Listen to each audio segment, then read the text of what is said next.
And we are live. Welcome, everyone, to next episode of Pendragon, the Fall of Uther. Your 439, our last episode in 439. Oh, my Discord hates me still. Let's see if the cameras are going. Oh, they flipped out again. Oh, they're back. No, they're not. They're back? No, Nope, they're not. gone. They're back, they're gone. And They're back back? again. They're gone. I'm doing the technical difficulties dance in preparation. I gotta look up how to fix that now. Whenever that newest update broke that, which is really unfortunate. Gotta hit that yoinky splanky, Thomas. You know? I feel like I got this a lot will of be a questions. continuing theme. I want you to elaborate on that. Yes. Let's not elaborate right now. Let's instead stop confusing the three people that are here that are not our regulars. Welcome to another episode of Age of Uther, which I already said. We're at the end of Fall of Uther. By that I mean we're in the final years. Uther is sick. There has been something going on with the king. I think everyone knows that now. Something major wound. Something aging, something being kind of kept away from battle and knowledge of the Saxons. Well, the Prince Regent Madoc takes over. And that is just about where we're diving in today. If you are curious about this and you're like, this doesn't look like D&D, it's not.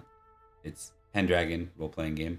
Very similar. You roll a d20 and good things happen or bad things happen. So in that, it's very much, D&D. Let's go ahead and rip through the cast here. We'll start with, not like literally, we'll probably do that later as we roll the dice. But we'll start with Thomas. Yeah. Looking forward for either case. And in this case, the dice work the opposite of what you'd expect, and you want to roll low, more or less, or around a target number. I am Thomas. Hello. I will be playing Sir Edrich of House Winterbourne, Stoke, who's having the time of his life. Just the time of his life. Every day. Exactly. We should, if it wasn't copywritten, we could play the song for everybody. Exactly. All right. All right. Mark, you're out. Hello, I am Mark, and today I will be playing Sir Florence of Idmiston and the Baron of Axe. Things have actually been doing all right for him. He's currently in setting up for a duel against one what was Sir Blaine. Blaine's. Yeah. And yeah, hopefully I can win that, maybe, or get someone to do it for me. We'll see how that goes. And yeah, Florence is just trying to make sure the kingdom doesn't fall apart. So we'll see how that goes.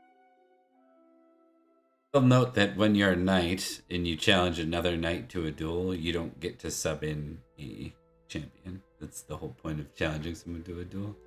So that is not a thing you can do. If you were the to be challenged, you could call on a champion. Yeah. Edric's working on something. There you go. Just letting you know.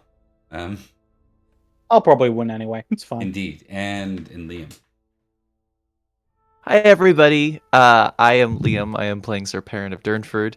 Looking forward to one or both of my only friends and allies dying today. Gonna be great. Gonna try to prevent that from happening. On the plus side, Uther's sick. So I'm doing good. I'm having a good time. Indeed. All right.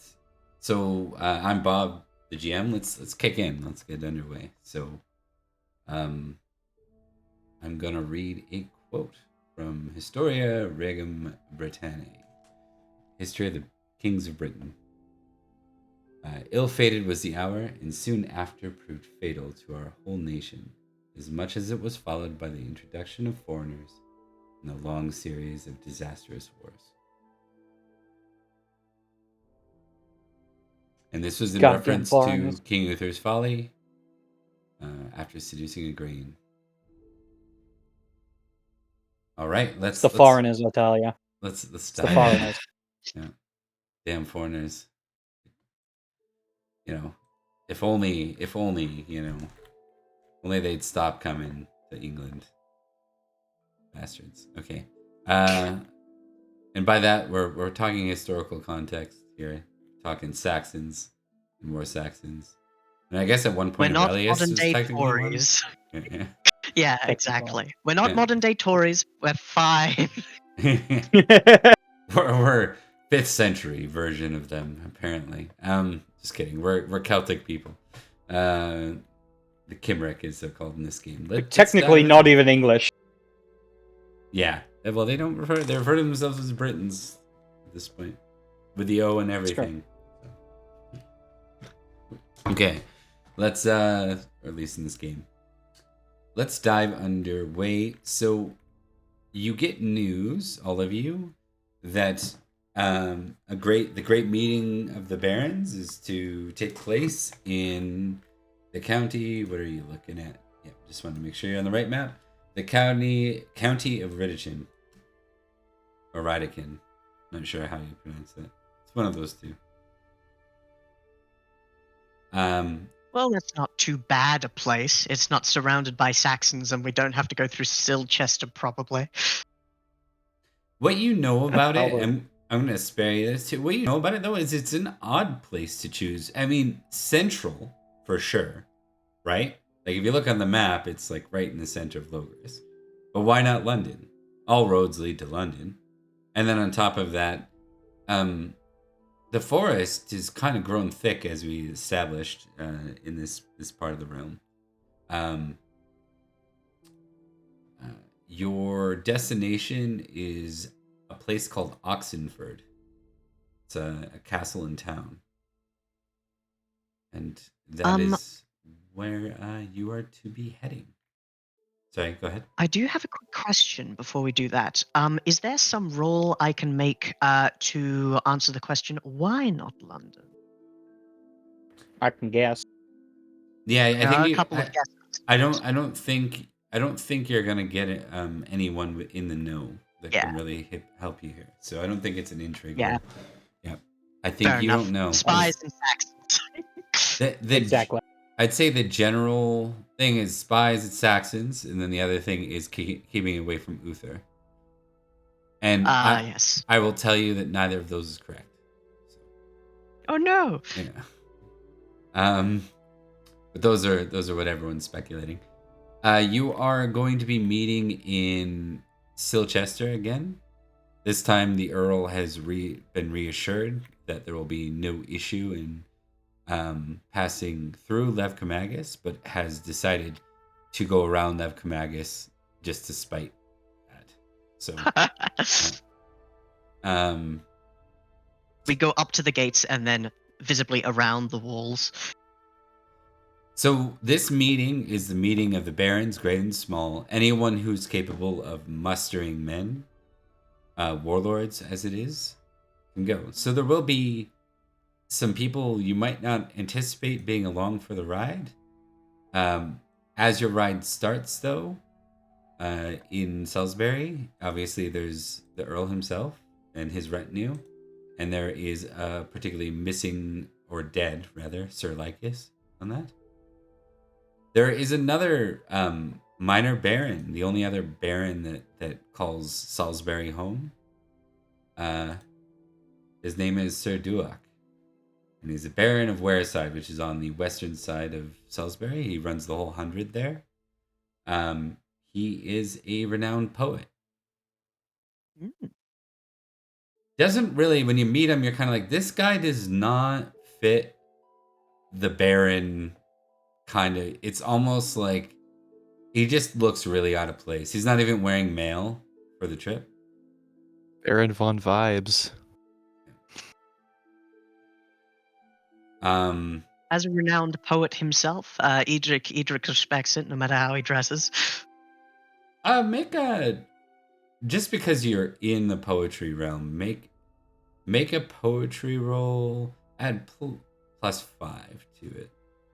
This is like an intrigue roll, but it's more like, it's so like in the scene, you know, you got to be in this particular like small indie scene to be aware of it, even like.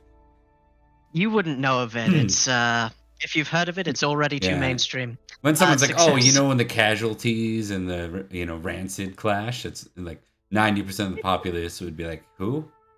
Right? So Exactly. it's that. So he, Sir Duick, actually had a major beef with the Royal Herald, Sir Sadnal. Or rather, Sir Sadnal had a beef with him. Sir Sadnal was quite jealous of a poem that the Baron made about his own sort of experiences through Aurelius's campaign that made Sadnal quite jealous. And Indeed. the general guess is that Sadnal would have rather been, a baron of his own 100 than the face and like he doesn't own land to himself. He doesn't have men. There's sort of that thing of like, is it better to be super close to the king, or is it better to be like, in a good Have status spot? and power. Exactly. So they both have their own in different ways. That is what you know. And with that, I think that's the general retinue making your way into Silchester. I wouldn't mind maybe zeroing in on the three of you just to warm up the roleplay bone, so to speak. I feel like, it's been a week. And we'll say you pass Lev Kamagas. This is kind of like after Lev Kamagas, you're making your way into Silchester, and then you're going to head up the road to Forest of Radican. Sorry, Thomas. Still going through Stilchester. Of course isn't. But yes. Edrich will ride closer to the two of you and say, so, unrelated to the matter we are currently on, I have good news and bad news. Oh, Good news is that I have managed to uncover the names and identities and locations of those who Sir Blaine's might use to strike against people. The bad news is, Sir Jareth didn't like that I challenged them all to duels rather than burning their holdings to the ground. Oh, I agree. You challenged them to duel. I agree. What were you thinking? That they would either do it, or I would burn their holdings to the ground. But it's the implicit threat which is better. Once I start, it will be hard to stop. No, Cycle of violence. No, it's not. That sounds Edric. like a cycle of violence. Edric, they're assassins. Why do you think they're going to accept your challenge to a duel in the first place? The implicit threat. I am not averse to burning their holdings down, particularly with the men that Sir Jareth said he would provide. What I am averse to is starting a fight. You might not get the chance, friend. If these They people are attack dishonorable me. enough to attack a count on the road, Edric, they know where they could find you. And you don't have enough men on you, at all times. They could send a party to your home, not with the intention of burning your place down, but simply ending the threat. Do you understand what I'm trying to say? I do. The fact that you believe that I did not take this into account is insulting. They are cutthroats and decent combatants. And should they do that, they will die, and I will have right to go to their lands and take money. That's your plan? Not a plan. It is, if they do attack me, then I can. I don't want to make the first move, because once it happens, everyone will start raiding everyone over petty differences. Edrich, it's going to happen anyway if they attack you. Yes, They but I attack you, won't they take it attack personally, Salisbury. you see. I'll just kill them. In any case, we shall see what matters present themselves. Arrogance doesn't suit you, Edric. You're very fine. You're very fine with the sword. But you're not invincible. This is a big risk you're taking. Not just for yourself, but for your family. And for Salisbury. Edrich, in your skill, I have no doubt that you could take a man down 101, or perhaps 1-on-2. But if you have 50 men coming at you at the same time, I don't think you'll be able to defeat them. Hard to 50 would defeat a be poisoned... difficult. hard to defeat a poisoned cask of wine as well, Edrich. Perhaps so. I will be careful. I just wanted you to know, in case this eventuality does arise, that you will be aware. Oh, Also, good. should I Then die, I'll it's have them. my eulogy prepared for your funeral. Very touching. 'Tis a joke, my friend. Never mind. Regardless, in other there will news, be... Oh, yes. we spoke to the prince and sung your praises. You might just see your wife returned very soon. Maybe or Very maybe good. not. We'll see if you live to see it. We shall. It depends on how fast things move. But, at least in this meeting, we can all be there, and indeed you will have many potential allies to speak to. A meeting of the barons, great and small, will be very useful for you, Baronax. That is true. Guess I am there in two roles. One is a Knight of the Sword, and as the Baron of Axe. Does make things kind of awkward. It's fine. If you need to act in two roles, perhaps you might move very quickly from one side of the table to another. I fear that might take away from my point, but I'll keep it in mind. Perin's very, very quiet. We're gonna just confirm here. Who's along with your guys' retinues? Like, so we've got. Let's start with Idmiston. Is Rhodri holding garrison still in Salisbury, or is he coming? He wouldn't Rhodri be welcome would to be the as my actual. second. Sorry, he wouldn't be. They aren't welcome to the actual meeting, but they could accompany you as protection. Maybe. How old is Florence's other brother? Iago. He was born in 472. The year is. Oh, he's definitely a knight. Yeah, 493, so knighted I this year, probably have. perhaps. Yeah, Yeah, he'll be. You know what? He would have been knighted this year, actually. All right, then he would definitely be in my retinue. Iago or Rhodri? Iago. You'd leave Rhodri at home to Okay. make sure the manor is safe. Manors looked after. And of course, he has his own. Florence has his contingency also stationed in that. Yeah, and to be clear, a lot of the time, like, you know, when you rolled all those rolls, like, you got garrison duty. Your knights are often doing that too. Your vassals, when you're not like on screen, you're often called to garrison in like Vagon Castle or Duplain or one of the king, you know, one of the count's castles. Okay, checking with Perin, checking with Durnford. What about Virgil and Caranog? Are either of them along with you? Yes. Perin would for sure want Virgil along. Might want to keep Caranog back home to defend, but because he's got his own tasks that he's working on there. Yeah. But Perin wants to have a knight with him basically at all times. Given, I mean, he's much better than he was, but he's still not the knight that he was. Virgil then is not that we're expecting combat. Yeah, Virgil I think is the good bet. Well, I mean, you guys would be dumb not to consider it, given you've been ambushed in the last 6 months, right? And all that stuff. Yeah. So it doesn't hurt. Plus, you guys are pretty suspicious of all sorts of things right now. So, just hedging bets. And then what about Winterbourne Stoke? I imagine is Cynstenian staying home? He is, yes. Yeah. And the new hedge knight that we have, whose name I forgot, will likely be staying home as well. Mostly because he is very bad at politics.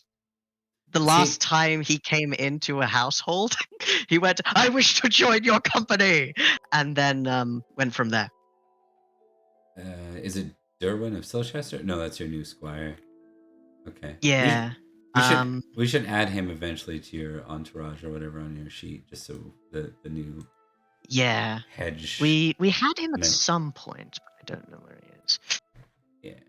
We can track that down. Not a big deal. But yeah, he can be.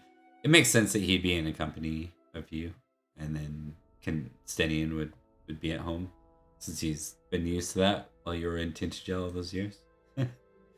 Sure thing. All right. All right. So, making your way to Silchester, you link up with a number of others that are going to be going to this. So I'll just name the rest of the retinue. So our favorite name to say out loud, Sir Gwyn. Yeah. The Admiral of Logres, and he is also a Baron in Hantone. With Sir Gwyn, you can't lose. There you go. That's his slogan.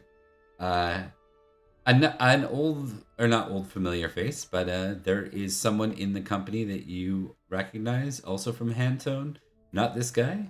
The Baron of Novio Magus, Sir Bassianus, is present, but his household knight, Sir Kingen, which was one of your Florence's former squire. Yeah, Florence's former squire. There we go. So Florence, your former squires in the retinue. Then along with that, we have Ulfius. His son, Sir Ufo, will be accompanying him. And then someone I want you to intrigue on real quick for me. There is someone called Sir Satirius. While I'm doing that, Mark, you're linking up with your wife as well. I'm not sure that would have been clear to you, but Lady Pomponia is, in fact, considered someone that can raise arms, right? Even though she's lost most of that, because most of her lands are in the Saxon shore. Saxony. She still holds. She still Still holds the region. and her manor is fortified. Like, she has a mountain bailey, so. I'm assuming you're all gonna be intrigued here, but let's see. What? Intrigue from me? I don't. That doesn't sound right. That's impossible. That's impossible. Fair English. Did you intrigue? Not yet. Haha. There we go. That's a success across the board. Yeah. Okay, so that means you know what you need to about this guy, even though you haven't really ever met him. Sir Statirius is the Baron of Thornbush Castle in Silchester, but he also holds a number of titles. I'm just going to go ahead and open that up real quick. So he is the Baron of Thornbush Castle.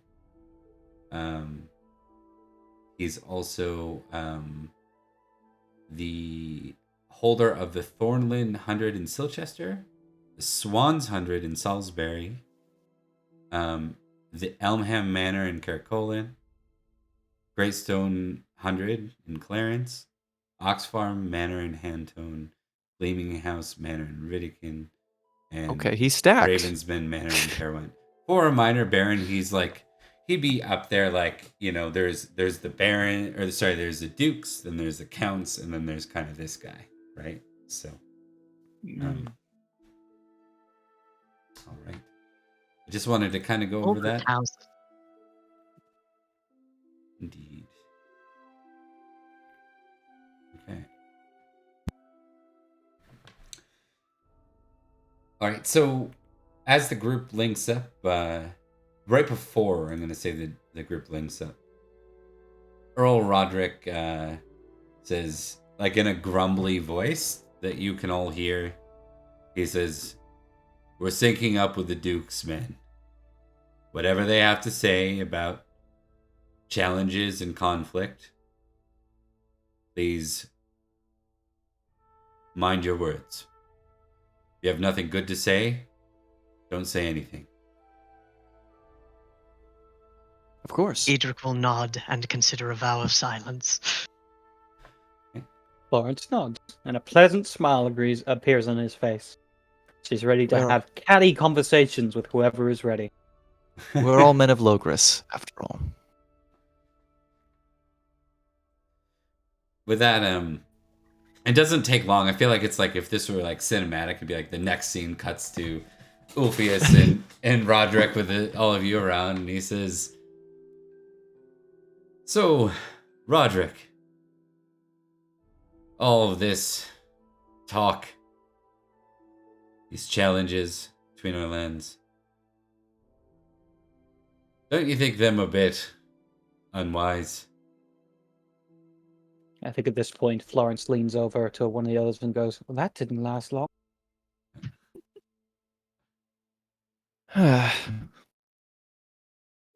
Roderick's still suffering a bit. He's minorly melancholic from Sir Lycus's death. He looks up and says, "My men are knights. They've sworn their swords to me, and I the king. We forfeited our lives when we declared so. But one thing we will not forfeit is our honor."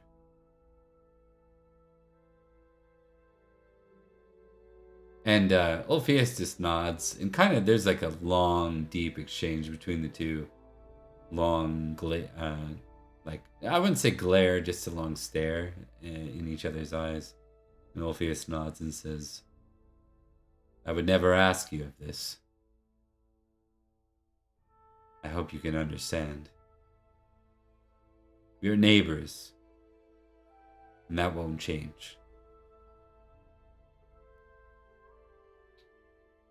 And not another word is said. I think, Florence, your wife leans over, though, the Baroness. He says, "Oh, how fun this ride's gonna be, I'm sure." Oh, I'm looking forward to it. Darling, is it true that Sir Edrich challenged a series of barrack Saxons? Oh, yes. Ones that, in which he leans over, are suspected to be involved with the attack upon the Count 10 years earlier. And is it true that you, and she knows this, she's just saying it, that you've challenged...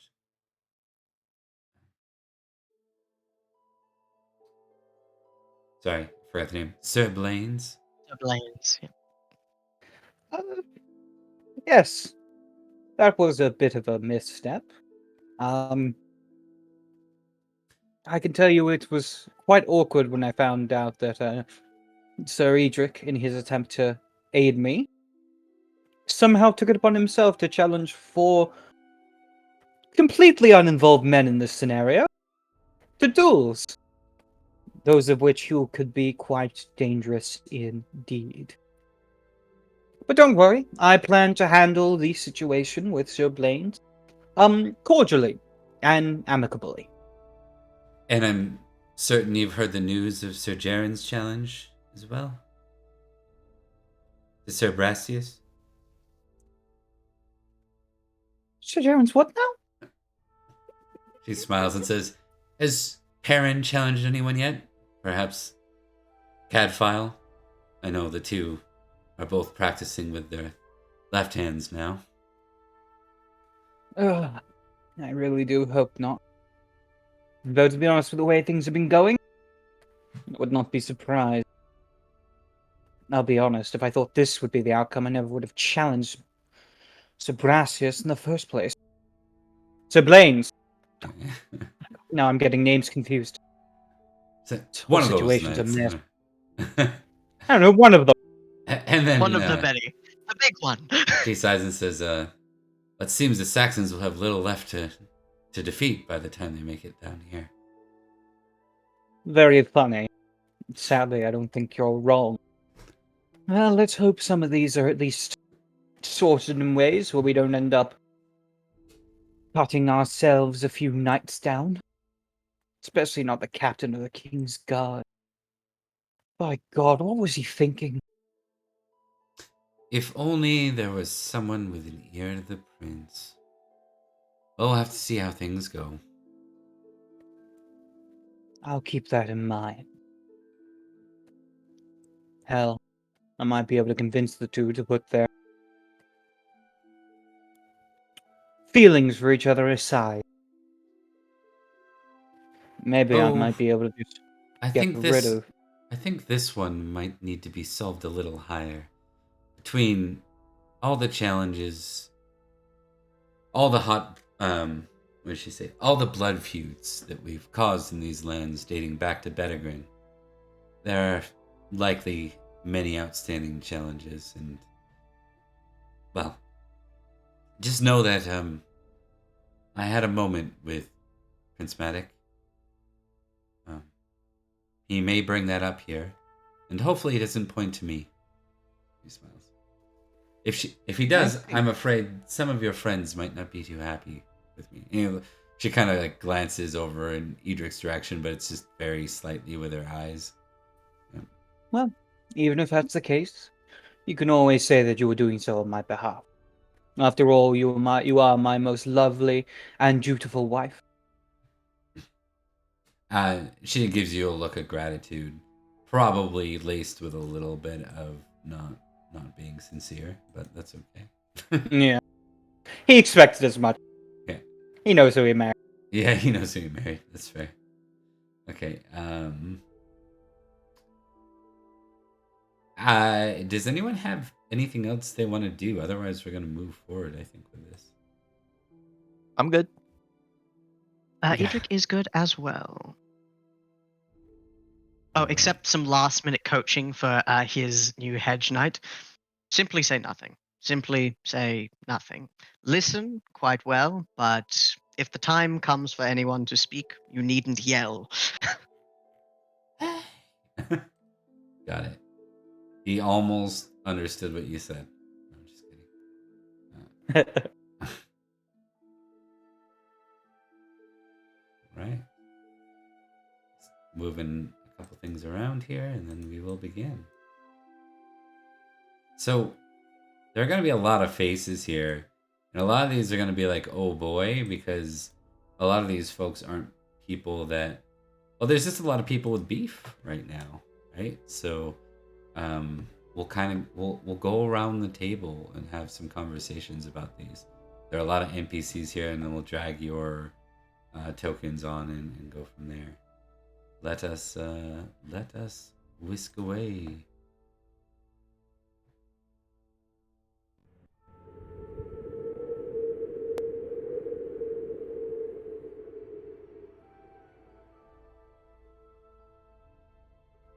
I still can't believe his name is Gwen Win-Win. Win-win-win. Again, win-win. Win, win, win. Naf, son of Naf.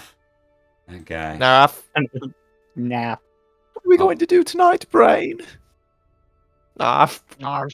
Narf. What are we going to do tonight, Uther? Probably try and take over. Conquer the world. Take over the High Kingship. That's what. Yeah. The same thing we do every night. Sleep with other people's wives. The same thing we do every night, Pinky. Almost earn a respectable reputation and then destroy it in the same go. Right, Right, instantly. Okay, In one so fateful swoop. we'll go around the table and discuss those we haven't already discussed on screen so far. We will start with Baron Anwell. He is your host right now at the Baron of Oxenford. Or he is the Baron of Oxenford. What I want to note as we come into the scene too, you guys had to ride through a forest that was particularly dense to get here. And you're hearing a lot of the same discussions, a lot of the same mentions of it wasn't as hard to find these trails before. Like what's going on here?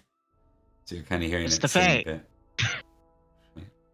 Oh, people are saying all sorts of things. It's probably a local necromancer too. What does a necromancer have to do with trees? Yeah.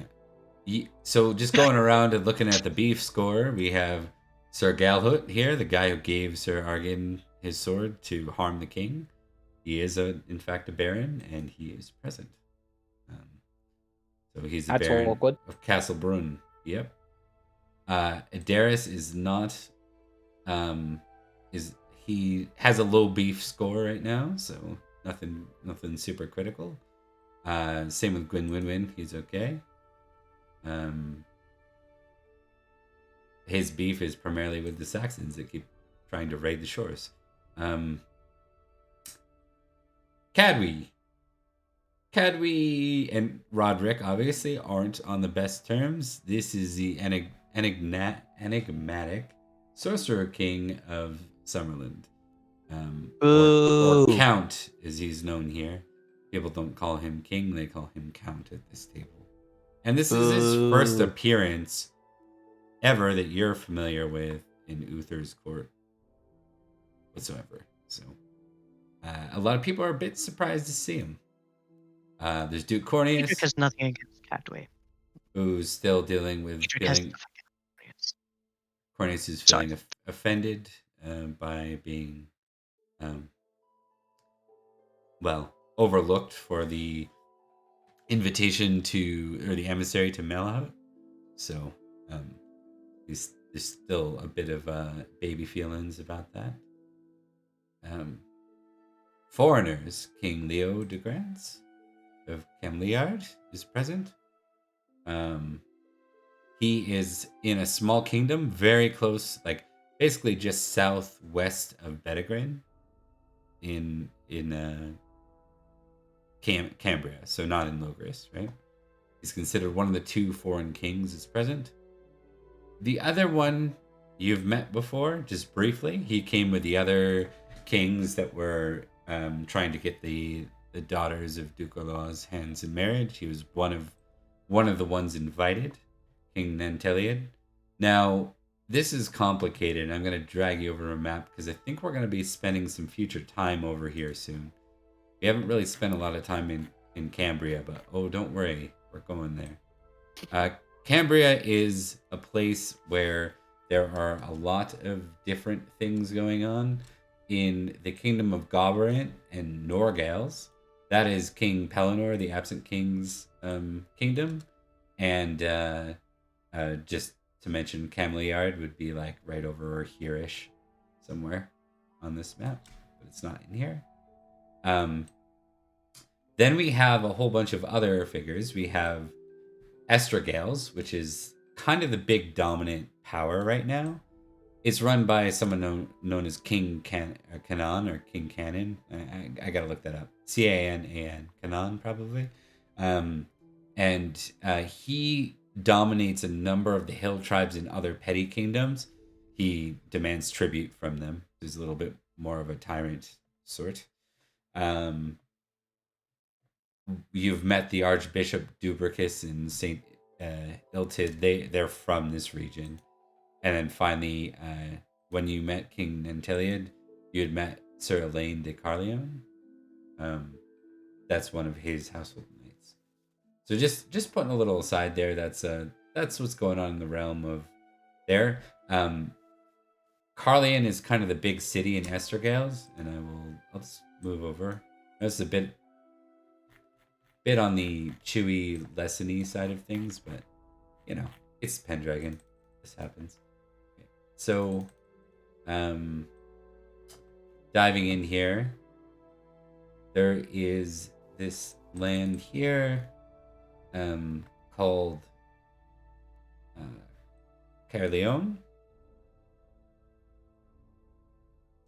That is the land and kingdom. This kingdom of Escavalon here is what King Nanteliad runs. That's helpful. And then to show you what King Leo de Grants runs, it's this kingdom up here, Camliard. Is that helpful? And then there's Norgales and Gomerith up here. This wouldn't be a border. It's kind of all one kingdom right now. But... all right, we'll move on from the boring fantasy geography lessons. Get back into Get back into the game here. One. Joke's yeah, on you. We like Pendragon. that stuff. Yeah. Part role-playing game, part history lesson. Yeah. Yeah. Oh yeah. Then we have on the other side of the table we have Ulfius, Duke Eldol is here. Hell yeah. Roderick, Satirius, Lady Pomponia, Sir Edrich is here. This is the father-in-law of Sir Jareth and the father yes. of Lady Lilla. Rumors around him are that he is recently, because he's now moving into his mid to late 40s, he's named Sir Jareth and Lady Lilla as his heir to the barony.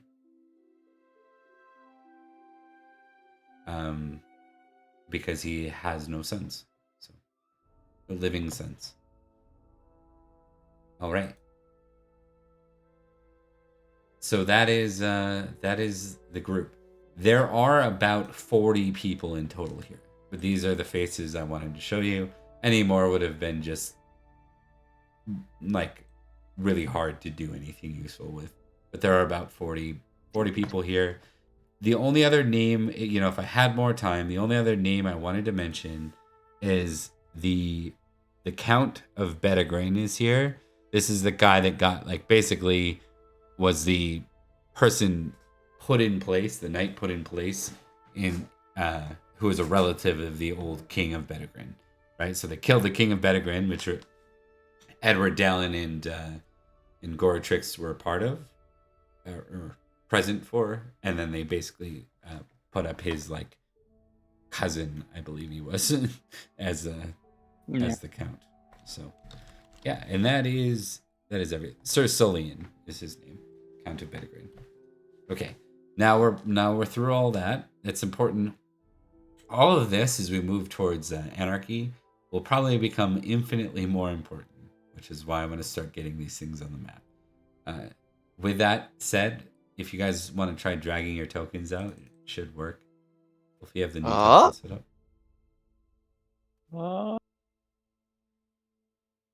Hey, look at that. Hey. Look at that.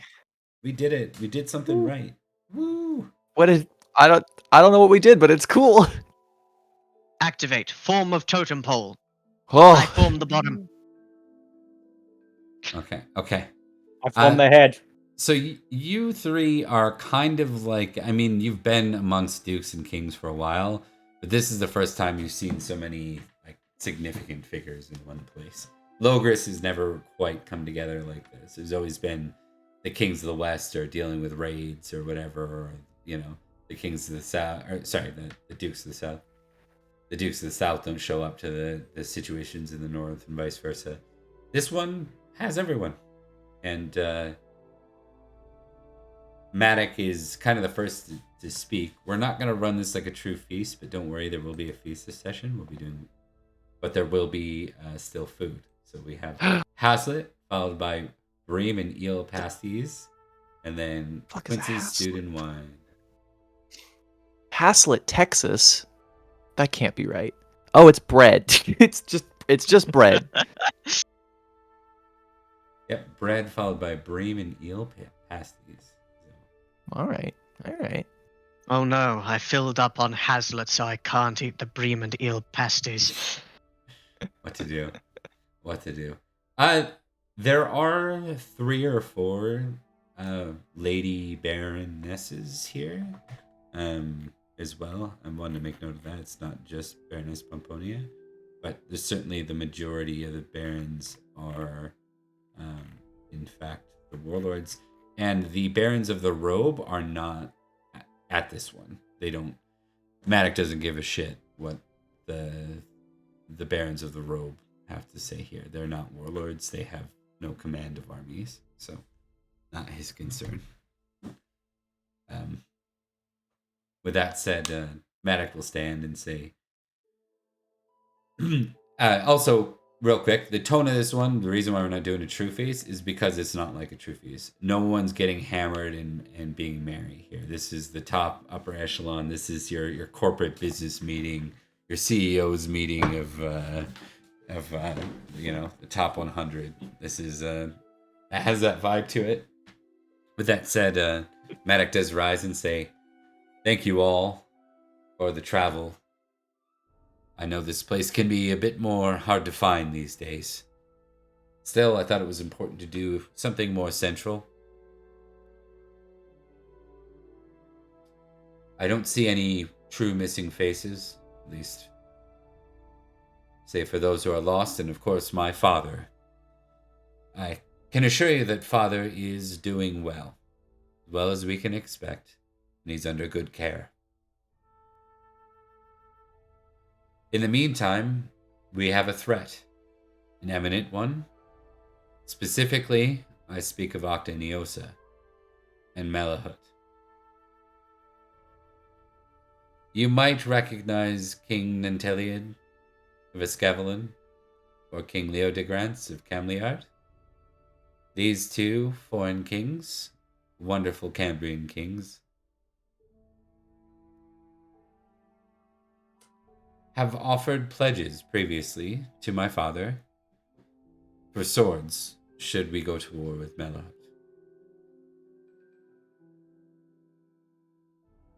If their presence is questioned, know that they have offered their swords, and that is why they are here. Now, I'd like to address something. His eyes seem to go towards this side of the table. It's kind of unclear who he looks at. It's kind of an involuntary reaction.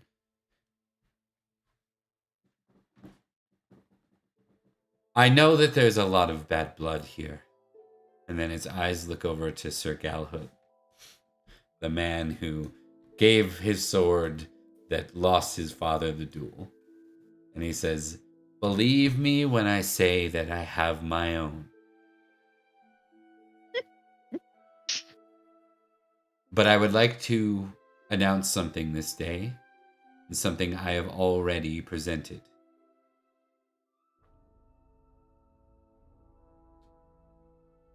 Blood feuds, duels to the death, will be considered on hold until I have the heads of Octa and Eosa.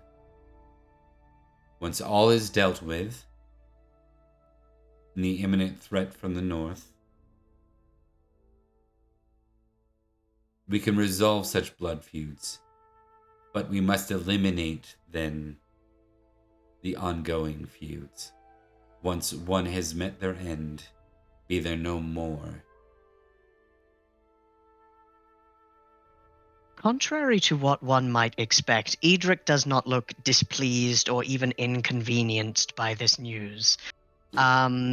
He has an expression of, for Edrich, infinite patience. He knows that things will come to him. Florence actually makes a show of applauding the prince. Very much in a commendable, very commendable. Huzzah. What's Perin's response to that? Anything in particular? Perin spending a lot of time listening very carefully. And one thing specifically with that is this is only good news. Now he's spent a lot of time around Madoc. And I gotta say, this is Madoc's call and his idea. Perrin's really impressed with the boy because he's older than me. You know, it seems like he's taking Perrin's advice to heart. I think he's having a little bit of an Edrich moment too, though, where this is going really well.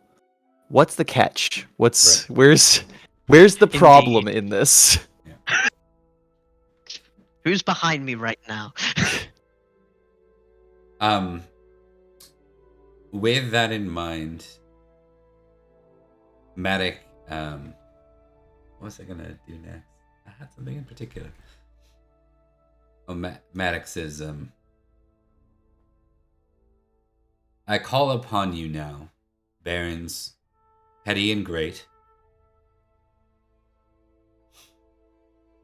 to pledge your swords to the north. Come next Easter. We will march to Melahut, seize Abericum, and use it as our means to eradicate Nohat Indira.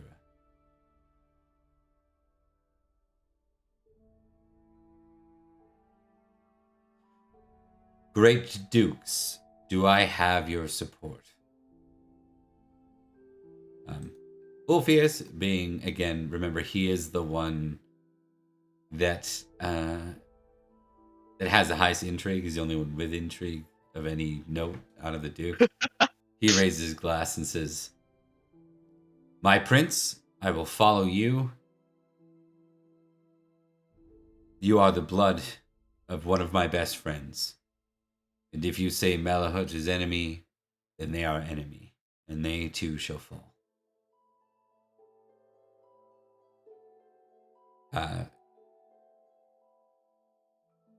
Duke Adol, he just raises his glass, but he remains silent.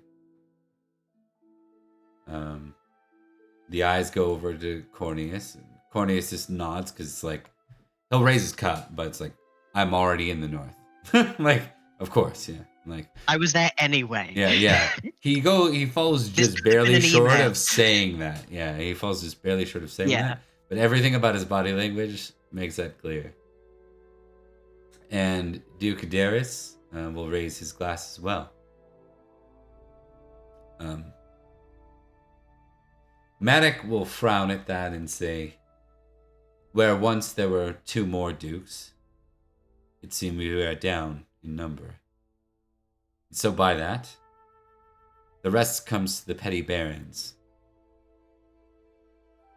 And that's just a way of saying, you're not kings, you're not dukes, you know? Actually, hold on. I skipped one. Madoc would go to the count. Madoc would go to the counts next. And so the earls? Yeah, he says counts, but he'll look to remember, Earl Roderick is considered a count. His title is Earl.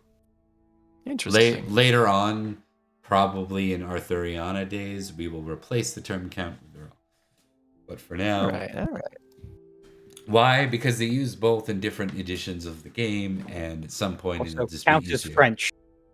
Yeah, there is that. I personally prefer count, even if it's inaccurate, just because I like saying count more than I like saying earl. Yeah, there will be earls one day. Count will still be a title one can gain as part of a count, like leading a county. The term earl will be more like the warlord term. Will be how that kind of goes. So, for now, he looks to Earl Roderick, and Earl Roderick nods and says, "I've lost men recently to Malahut's betrayal, and I look forward to paying it in kind to the Centurion King." And there are a few people that kind of whisper and sort of cheer at that. He then looks to Count Sulian of Bedegrain. And Count Sulian of Bedegrain raises his glass and says, "I look forward to supporting a free North, one that is in mind with Logres." Which surprises no one. And then finally, he looks to Cadwy. Cadwy just laughs.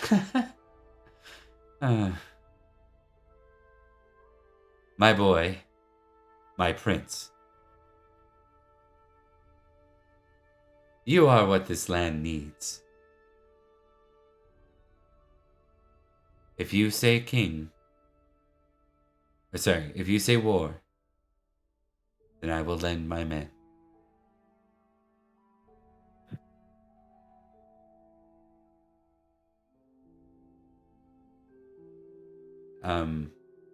Madoc looks confused for a moment.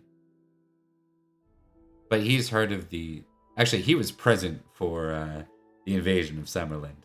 And he's pretty spooked by Cadwy in general. So he kind of moves on, just happy with, oh, that wasn't as bad as I thought it would be kind of reaction. This will continue down the line. I'll just try to draw out a couple of the figures that might be interesting. But all of them are kind of giving their pledges in support. I'd like to go to Sir Florence because he's technically a Baron of the Axe. Yep. It's got some power. When it comes to the barons to speak up, he will, of course, stand as he looks towards the prince. As both a vassal of Earl Roderick and as a baron to the king and to you, Prince Regent, I swear that the barony of Axe will always stand with Logres. Should you command, we would conquer the very seas. Prince Madoc nods. Good. Sir Galhoot, you are Baron. You have reason to be offended. Or absent from this war. But you also are from the north.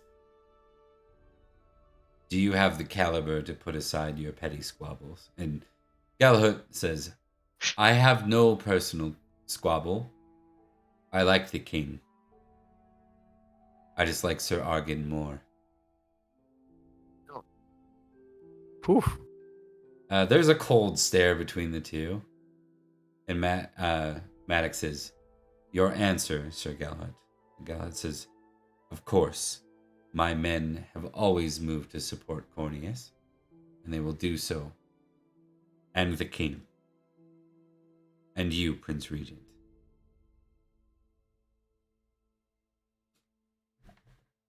Then he burps. What a guy. Okay. That continues He's around. like a meaner, more well-respected Goratrix. Yeah. Satirius offers his support. So does Bassianus, Lady Pomponia, and the other barons and baronesses of the land. Sounds like this is in full support to stage some sort of war. All right. As the circle is going round, Edrich says to his hedge knight, now, we're not going around for everyone. You don't need to say anything. Your hedge knight is not present in this meeting. Good, good. There's a reason why Sir Ufo and everyone else, you are only here by nature of being a special guest as a Knight of the Sword. That is it. Indeed. You and Perin are, I think, the only people who are not a Baron or Duke or Counter King here. Someone with title. So. Hey, good for glory. Yeah. Yep. We're yes. important. So with that, speaking of that, Prince Madoc says, next we will address Sir Argan. We have sat down at the table with Sir Argan, or my people have. He will be granted the king's ransom, he suggests. He will hold a castle in our realm, but it will not be named as he wished it. Furthermore, he will not be constable. The royal title has moved. Sir Edrich, please stand. In an instant, he regains his composure and does indeed stand. Just a little bit before Florence does pat him on the back and go, here's another present for you, buddy. Oh, Perin's hit with a wave of many emotions at once. Both very good and very bad. Indeed. Edrich will rise as directed at the order of the prince. Sir Edrich, your name has been brought up as a replacement for Sir Argan. You'll be working within the king's constables. I would be honored, my prince. Inwardly, he's confused. Outwardly, though, nothing but stoic determination. Furthermore, I will be calling for your... Does he say that? Let me think about this. No. I'll say, furthermore, your wife, as we all know, the former Saxon, will be brought to London this winter, where she will be overseen in her baptism. Afterwards, Certainly, my prince. she will be freed. I cannot have a wife of a constable held in prison. This means a great deal, and I thank you. I await that day. Perin's getting the Edrich itch. This is going way too well. Way too well. Something's got to be going wrong soon. I don't like it. Something's gotta give. All right. Anything you wanted to add? No, nothing about that. If Edrich is given leave to sit, he will return to his seat and speak, if huff, to Sir Florence. Yeah, go ahead. I do That not sounds like a quite- good yep. deal. I do not quite know how you arranged it, but I would caution you, my investigative capacity has only been really tested twice. I'll be honest, it was between you and Sir Perin. I think you can understand why I made this choice. Considering the current politics, yes. Maybe there'll be a chance down the line should you wish to give up the title. But for now, we need a strong hand to be our constable. One that is willing And to I do will what do my needs to be done. best. I will not forget this, my friend. Oh, I hope you won't. I did a lot to do this. But also do understand this is a little bit of a payback for my own mistakes and misfortunes that have been placed upon you. You are my friend first and foremost. And you mine. And yes, Edrich will go back to pondering the quinces stewed in wine, looking through the reflection at the Lady Pomponia and the Duke Ulfius. With that in mind, like, Madoc kind of completes the conversation and just says, "We do all of this for Logres and for Britain. Please eat, make merry, and discuss amongst yourselves. Let's remind each other what it means to be a noble here in Logres." For Logres. For Logres. For the kingdom. With that, King Leo de Grance stands first and says, Noble lords of Logres, you are my neighbors, and your king's cause is right. I support the swords to the north, and will commit my own come Easter.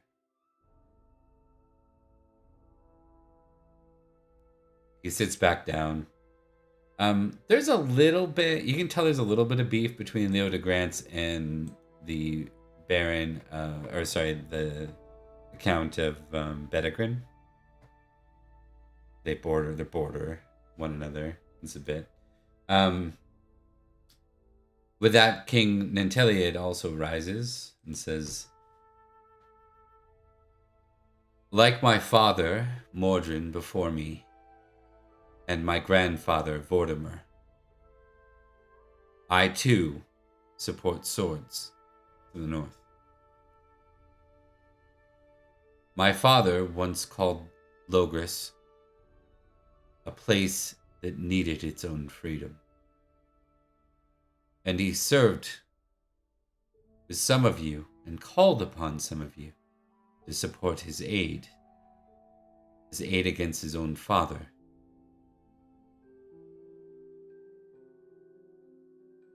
He has not forgotten that, nor have I. This land deserves a high king, but it also deserves the right high king.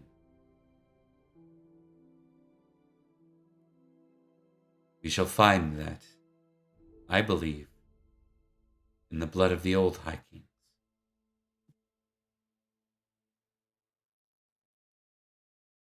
And with that, he nods.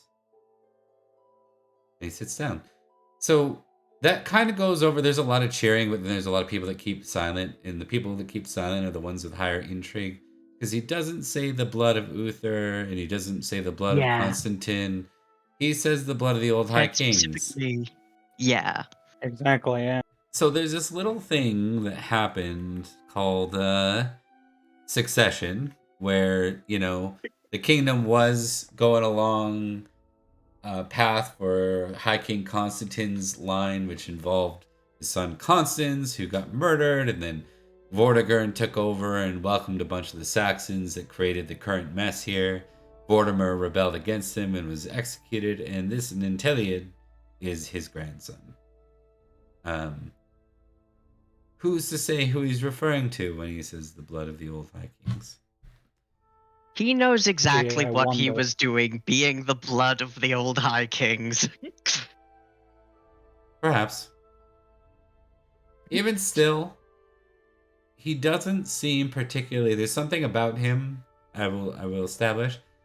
He seems rather sincere in his words, and he seems probably.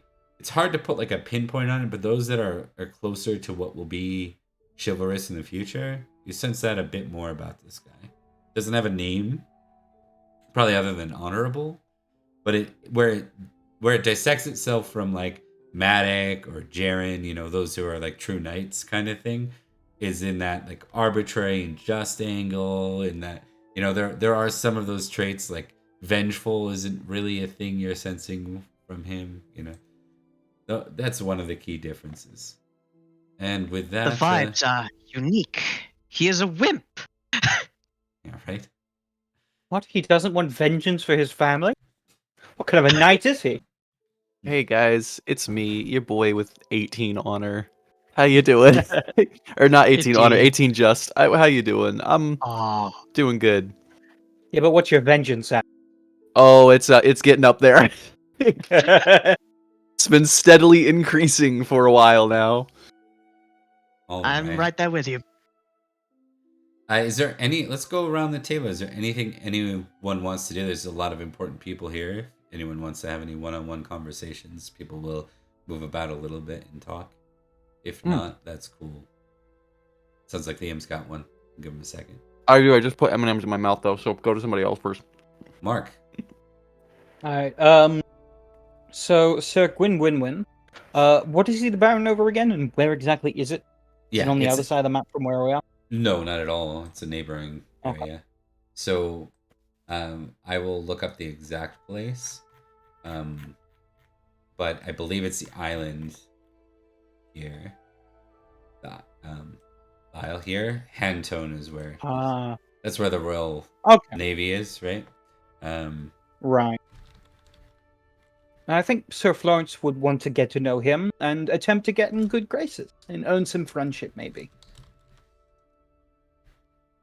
Okay, let me Get just to know see. him a little.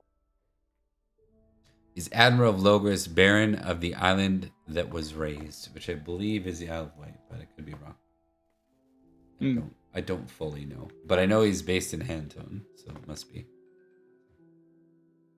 Yeah. Well then, yeah. Sir Florence would look to make a friend of him. Feast an ally. As, pulling on the notions that they are both barons of areas. And Sir Florence might talk about the time that he went across the sea and did that battling in Frankish lands. He'll just attempt to like point at a few things until he can find an interest of Sir Glynwyn's. Yeah, he'll um nod. Is this more intrigue or is this more courtesy? I would say courtesy, because that's kind of the main thing he's going for. He's just trying to get this person to like him. Okay, give me courtesy in that. Alright. This is working like a feast, right? So I can't have a passion activated for the whole time. Well, this won't be past this. We'll probably do one round of this and then kind of call her. Okay. Yeah. No, that's fair. In which case, I will roll honor, calling upon the honor of two barons, to talk and chat. Sure, sounds good. Oh, that's a failure. Oh, no. Honor goes down. No, it does not. And you're in melancholy. Just a failure. I don't think it's on a critic. On a 16, I think it does. Let me double check because I think you just go into melancholy, but I'll You go into melancholy, confirm. but I'm pretty sure you don't. I thought I did. Nope, you are right. You're in melancholy 1d6 plus 5 days and lose 1 point of passion, but you get 25 glory, which I will add. Thank you. So I have a -5 to this roll. Let's go.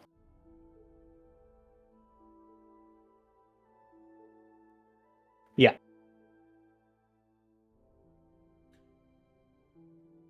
You know what might be interesting is, hold on, let me see with this guy because I might have a good explanation for this.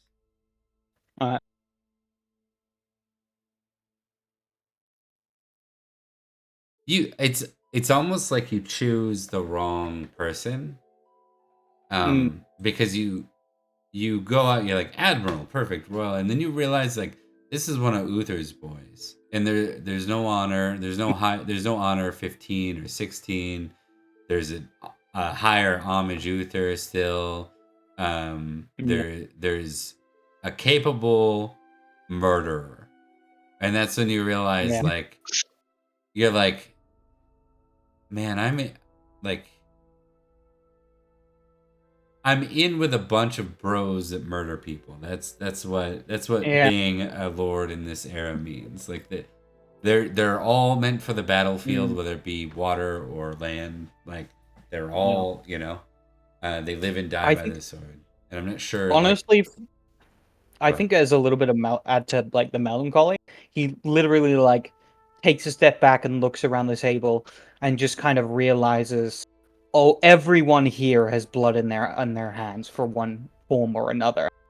And he just kind of realizes the blood and brutality and what it takes to be in the position he is now. And then he kind of looks down and realizes, oh, I'm not that different from them. For sure. And that's where the melancholy comes from of like, I thought I was being a better man, but maybe I'm just like the rest of them.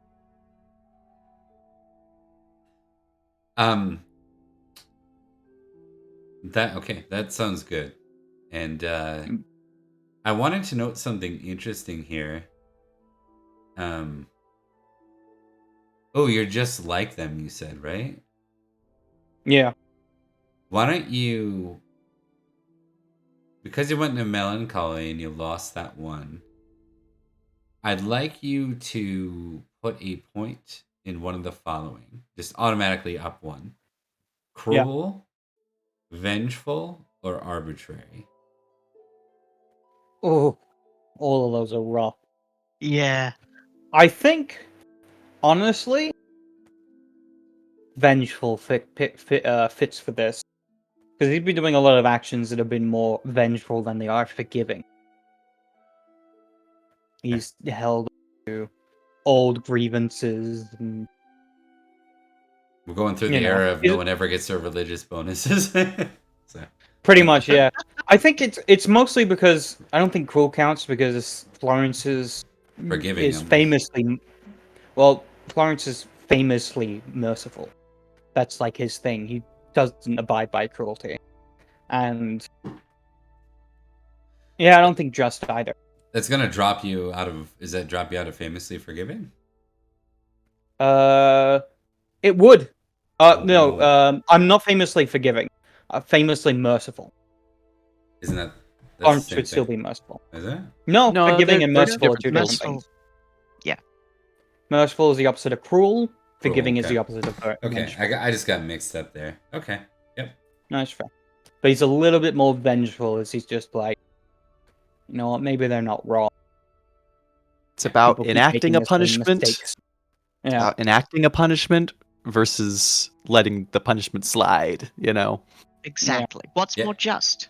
I want honor to mean Well, something. no, that too, would be so when that would be happens, just and arbitrary. yeah. Honor. Right.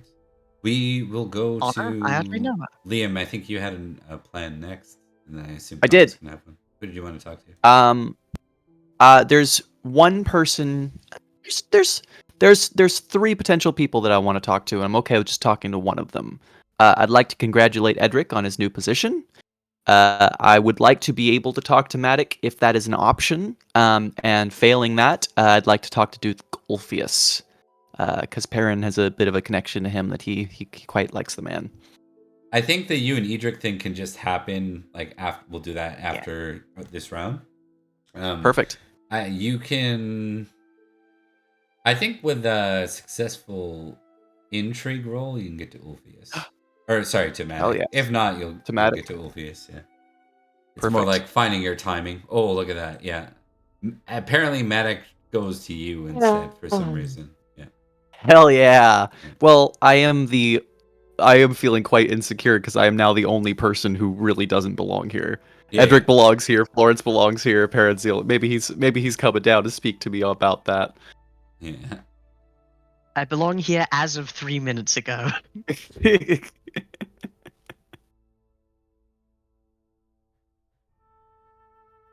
And you get 19 glory.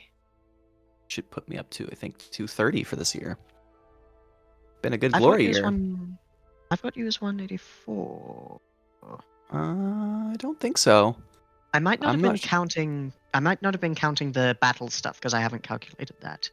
That's possible. I don't think I calculated all the battle stuff either. I don't remember. might need to Anyway, check my proof. Let's see. It's fine. yeah. So as Madoc comes up, Perin will kind of smile and go, "My prince, you humble me with a visit to my end of the table."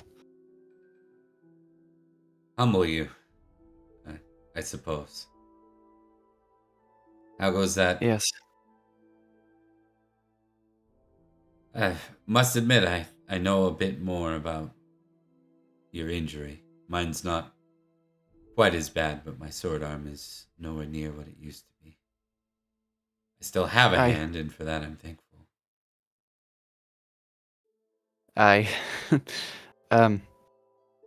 If it helps, I have been improving. I was even able to use my left arm in the last conflict.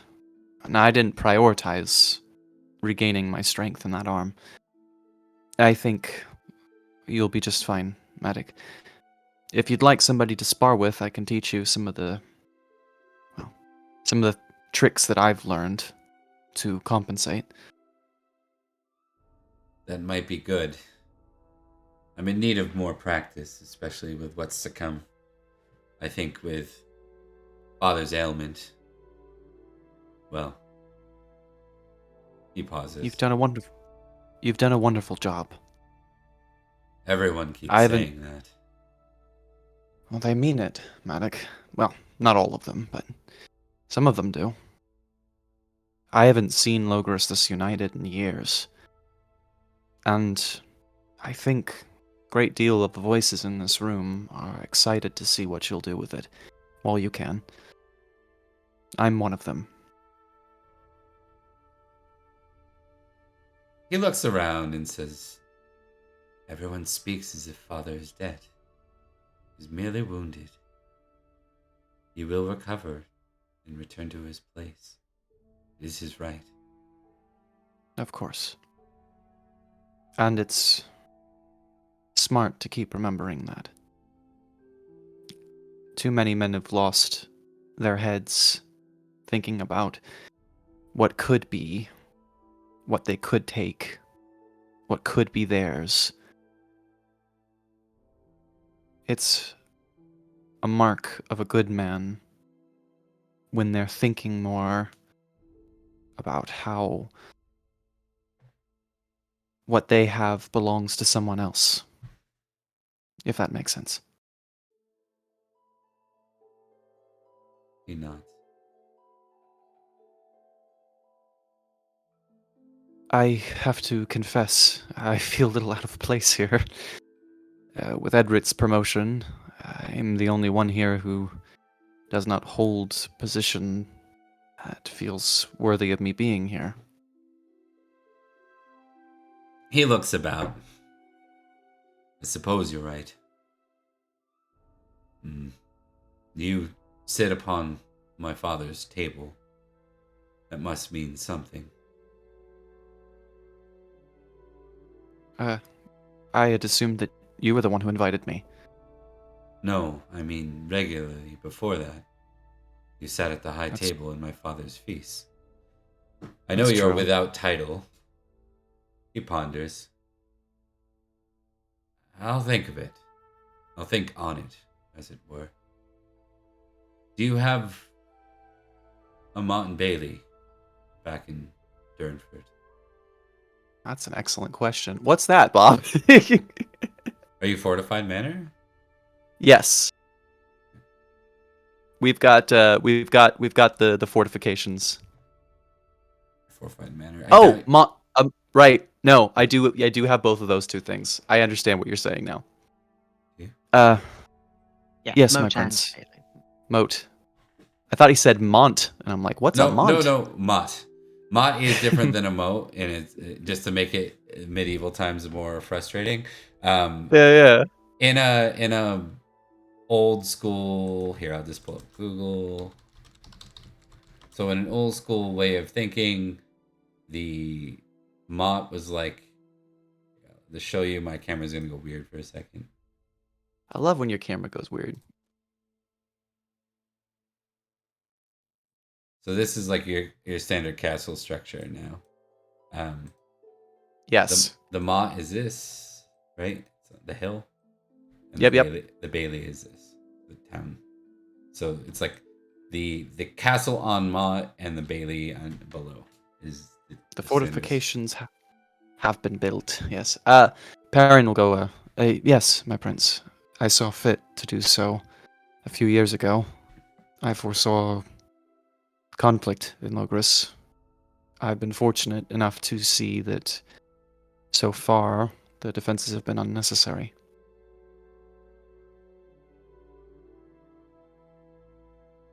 And your cousin, Sir Dallin, holds a manor himself, yes? Aye, in Camelot Forest, yes.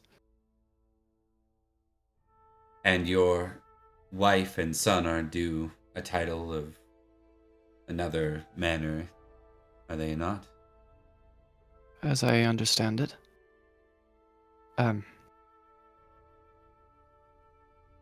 To what end are you asking these things, my prince? Well, baronies are built on such things, but we can't simply snap our fingers and make them. I need to test something. Bada boom. I guess I should test the other one too, just in case. In case of criticals. Yeah. Mhm. All right. We'll succeed though, Slightly so higher. You can choose. Yeah, though. so I get to choose. I think Perin like kind of blushes a little bit, and he goes, I don't want you to think that I don't seek such things, Madoc, Prince Madoc. I appreciate what you're considering, but I don't. I'm happy to serve, whatever capacity you need, be it as a general, as a knight, or whatever else you see fit, but I do not seek higher status. I'm aware of this.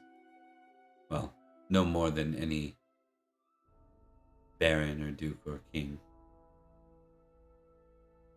Even so,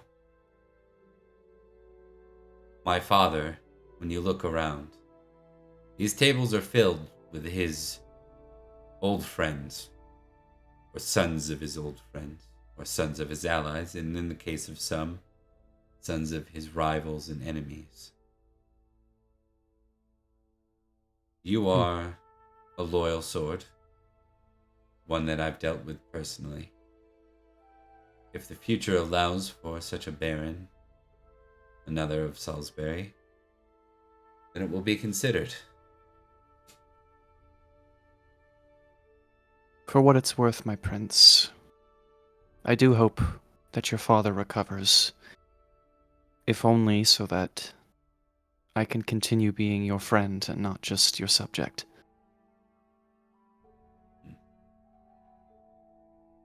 I'm sure that Ulfius would have said the same to my father long ago. Wow. Your support is Oh, sorry, go ahead. your support is appreciated. Yeah.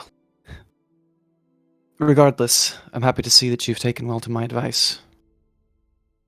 I and every knight that I know will march happily under your banner. And I think we'll have something quite nice to return to Uther Pendragon. He nods. One land, one king. Oh. Yeah. Perin like takes his cup and toasts to it, but he does not say the thing. He just hey, yeah, I agree with that. Sure, drink.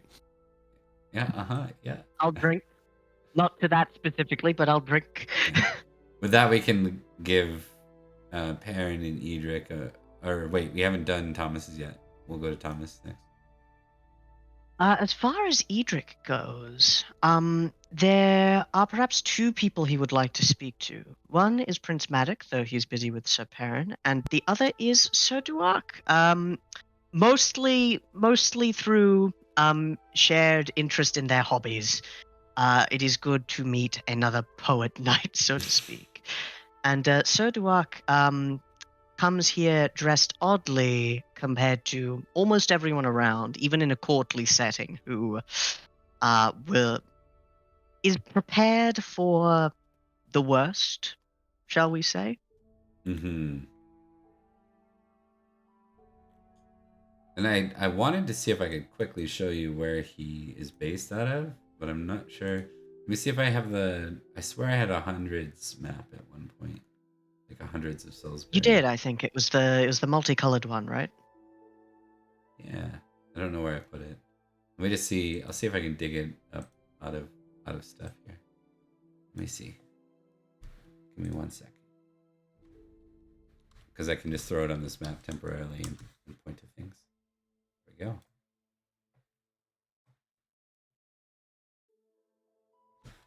Yeah, I think it probably won't be Madoc. We'll just say it's like hard to get to everything. Exactly. 1 sec. Oh, nice. So he'd be, what did you say, like the far western side of Salisbury? Yeah, where side? West side. Oh, gotcha. West side. West side's not bad. And that's pretty close to you, right? Because you're here. Yeah. Not far at all, particularly traveling across the river. You're in Dove's Field. I think Durnford is over here in Ambrius 100, and I think so is Idmiston. I think is in Ambrius 100. Indeed. Anyways, just wanted to show that real quick. And somewhere in that mess is Winterbourne Gunnet, our sworn enemies. Yep. Okay. So Edrich will, Edrich will approach if he can, and will introduce himself by saying, Baron Duark, it's a pleasure to make your acquaintance. Ah, he looks at you. Oh, Sir Edrich. I've heard of you. I've heard of some of your poems. They were I am glad well to hear it. recited in front of me. Tell me, was it your chaplain that recorded them for you? It was indeed, yes. I Good. cannot yet write, though I am working on it by, sheer necessity. Well, it's not I do always have some necessary to write them yourself. Of course, it does lend credibility. Quite so.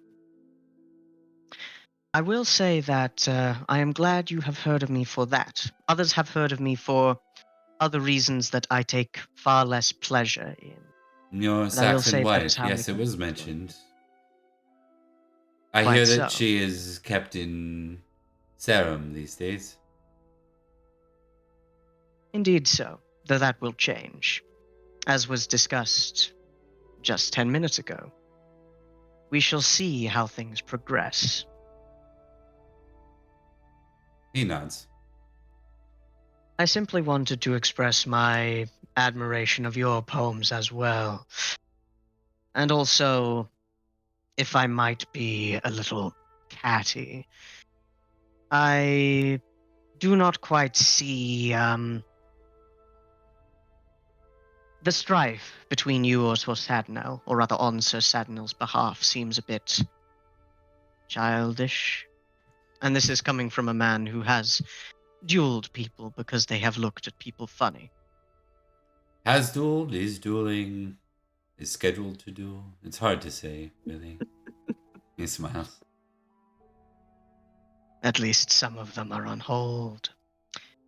But yes, I merely wanted to greet you and say that I'm an admirer. Excellent. Well, you are but half a day's ride from my lands. Should you ever wish to visit me, you are more than welcome. I would be honored. And I express the same gesture to you. Winterbourne Stoke has made quite the name for itself these days. I mean, well, you've certainly moved far away from a reputation of being absent loyalists. Quite so. I will say the sins of the father and grandfather have been shifted dramatically. Loyalty where it should not have been given, and loyalty where it should have been in equal measure. Captain Witches, welcome to the squad. Thank you very much for joining. And you put me one follower away from the 130 mark. Woo! So thank you. 130. Hell yeah, wonderful. Does Edrich get the impression that Sir Duark means offense, or is this just the way he is? Like, It seems like this is kind of the way he is. Like, he's bright enough to be courteous, but he chooses to be smarter than everybody. You know, picture like your average English teacher or professor. Indeed. Yeah. Edrich was like that once before he was beaten down by 8 years of murder. And no offense to English professors, but that's 100% a stereotype that I've encountered several times. Indeed. In my life. So. Poetry, I find, is a reflection of the world as it should be and as it is to us in a much more vivid way than real life itself seems. It will be good to discuss with you further. I would like very much to have one, two.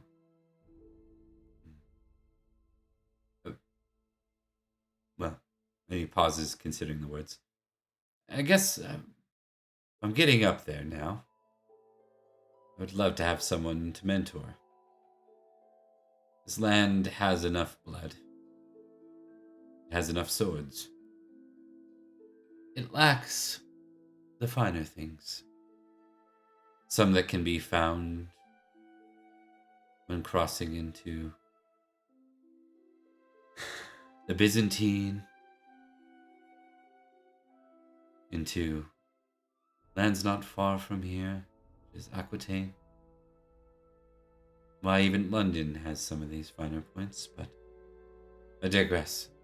There is room for such splendor, even amongst blood. We mustn't forget it. Those are my thoughts precisely. And though I add to the bloodshed by necessity, and You are a knight, he says in agreement.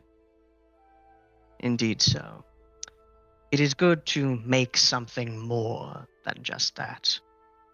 Thank you, Sir Duak. And for what it's worth, Sir Edrich, congratulations. I hope that you are nothing like Sir Argent. I can only hope so as well. You remember Edrich doesn't Argan's like reputation as a bit of a bully, almost, goon of a loan shark, almost. Yeah, that's how. Yeah. Edrich, though capable of such brutality, is generally a little bit quiet about it. Until recently. And he's until recently. Definitely not exploitative. You're making the and headlines one- these days. Making the headlines these days. And if there's one thing that Edrich will never do, it's kill his wife. Mostly because he doesn't think he can. She's really strong. Is that really mostly why? Is that mostly why? I feel like No, that's not concerning. Not mostly why. Mostly because he loves her, but also partly because she is giant and great at killing. Part love, part fear. More normally when you're moving as a knight to kill one of your non-knightly family members, like like one of your uncles or something like that, it'd probably just be a sword test. But with your wife, it'd be more like an initiative roll equivalent. Yeah, right? Time to exactly. Yeah. There is no initiative in this game, but the words "rolled for initiative" come to mind for sure. Exactly. So, but yes, a good talk with Sir Duak, and indeed a promise of future correspondence, which is very good for my composer boy. Indeed. And I'll give you a test on courtesy there, if you'd like. Courtesy? Oh God.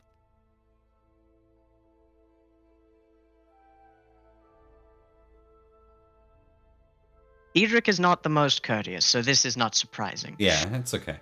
It's more like you know what? I said this is different and we were just role playing. I think rather than that test, I'm just gonna give you the tick on it. Thank you. Yeah. And I'll give Florence, you can get a tick on courtesy as well. Perin, you're ticking either modest or proud, your choice. Whichever you chose your answer for. That would be modest. All right. With that, why don't we move real quick to Edrich and Perin, because I think Perin wanted to congratulate Edrich, yes? Correct. Hell Right. yeah. Let's do that. Edrich. Sir Perin. Congratulations. I don't think there's Yes. anybody else here who would have deserved it more than you. Or would be better suited for it. Well, there is one. But I will admit, most of my exploits have not been investigative in nature. It's not that I'm terrible at it, it's just that it doesn't come up. I'm not quite sure what a constable does if they're not being wielded somewhat brutally. As I understand it, Sir Argent wasn't exactly an investigator as much as he was a problem solver. And that is something you are very good at, Edrich. Well, there is that. I can hope I solve problems in a somewhat different way. Did you not say that, I believe it was at either Sir Florence's wedding or your own that he came up and bribed you over a game of chance? He tried to bribe me for my loyalty to Uther Pendragon. Quite ironic, given what he ended up doing. You cannot buy loyalty. And also, in a very weird roundabout way. I listened to some of the conversation and it was bizarrely vague. Loyalty flows both ways, Edrich. If one could buy loyalty, then one can sell it. And mercenaries are by no means that we should be emulating. I'm happy that you get to serve Madoc for the time being. And I'm sure Uther will be very delighted to have you in the position as well. I can hope. I admit to you, Sir Perin, and the fact that others are busy with their conversations. I am less sure of the positions of things than I was, let us say, a year ago. I remember we had a split, somewhat dramatically, and I still hold to the things that I said, but matters have changed, and I no longer feel as I once did. Were I less blinded by the gleam of that blade, perhaps I might have made a different choice, but I know I would have reacted differently. I put you in a very difficult position, Edrich. More than once. You have nothing to apologize for, and I know that you aren't apologizing, but I have no ill will for you. You've done the best that you can in every situation that you could. Regardless of my disagreements with you on several matters since, I believe you to be a very good man, Edrich. Someone who serves his friends and his people to the best of his ability. There's nothing better than that. And are you? I can only hope that in a professional capacity as constable, I can be more of that rather than what Sir Argan was. Well, if you'd like, you could try starting by bribing me. I'm sure I wouldn't mind. I do not have the cash, Sir Perin. Um, Well, for and I'm now. not certain who will be buying my hostage, if anyone. Keep in mind the level of responsibility you carry now. If Madoc does see fit to use the constable position, or even Uther, once he returns, in the way that he did before, I imagine you're going to have a great deal of power in Logres. If not in the making of decisions, then in the pursuing of justice, if you understand what I'm trying to say. I do indeed. And I will admit, this particular situation has not been a goal of mine, but it does lend itself well to the achievement of other goals. But we shall see how it travels. However things go, my loyalty is to Logres, to the Earl, and my family. Just be mindful. I always am. Mostly. Mostly, I always am. The two of you see And, someone very large approaching you. Gartrix? Oh. Nope. Galhood. You've Sir got to. Galhood. We've got to stop assuming that everyone like size 20 and above is Goratrix. Let's look at Galhood just to give you some what he's famous for. It's been a while. Galhood is valorous 19, Mm. He had a high homage Uther. That is lower. His spear expertise is 23. Just the same as my sword. And he's high battle. His glory is 8,284. Probably a little higher than that, actually. For like 9,000 now. Glorious guy. But he's in his 50s. He says, congratulations, Sir Edrich, on the position. I want Thank you to you. know that I do not hold against you, nor does Sir Argyn any strife about the loss of this role. He understands its necessity. But I will warn you that I rode with Sir Argyn many a times on his travels. And I want to make it very clear that until these duels are resolved and honor is set in place, as it were, I do not expect any emphasis on Sir Argyn. Let him be with his royal bounty. I will do as directed, and I am familiar with your exploits. I will say this. It would not be in keeping with the station, as I understand it, to do, as you said, to place unfair emphasis on him. Matters have been dealt with, and for now, they lie as they are. I wish to thank you for your congratulations. And I will say, we recently traveled with your brother. He says. Yes, while heading up to Malahut. I believe it was Galahad's brother, right? I think it's one of his household names. I think it was his household knight, yeah. It was the famous one. Got you. In that case, different one. He does have a brother, One of your but household knights. Yeah. it wasn't him. Yeah. That was my mistake. No, it's all good. A fine man. A great man. It's good to see you as well, Galahad.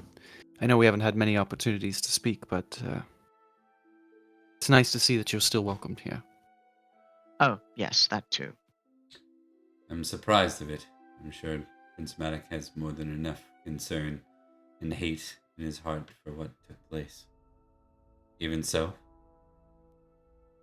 well, let's leave it at that. So, Edrich, I would. Oh. He quickly cuts off it, but you can add as you will. But he's gonna try to position out of that as quickly as possible. He tries to dismount. And he says, "Yeah, Sir Elysier, the Strong, and Sir Lewick, constables. I'd recommend you grow acquainted with them, and I'll send you those. He's not the only constable." Yeah. I was checking my notes to see if any of them were on the list of names. Yeah, there's but they are not. So technically, I mean, constable is it comes from the Latin count of the stable. Yeah. Right? Indicating the equine nature of the office. Constable's job is to make sure that the entire ire is properly mounted on good horses. So the official role isn't as cool as what Argyn was doing, but you get the impression that Argyn's role was not exactly outside of the king's ears, right? But that's technically the formal role, but they're asked to do more since they go around anyways as part of their role to do things, right? I am not certain why I was a choice for making sure that people have horses. Mine keep dying. I know why. I did not know that when I made that claim. Yes.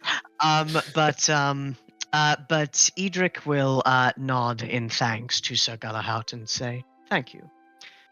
I will do my best to consult for the wisdom of the previous administration.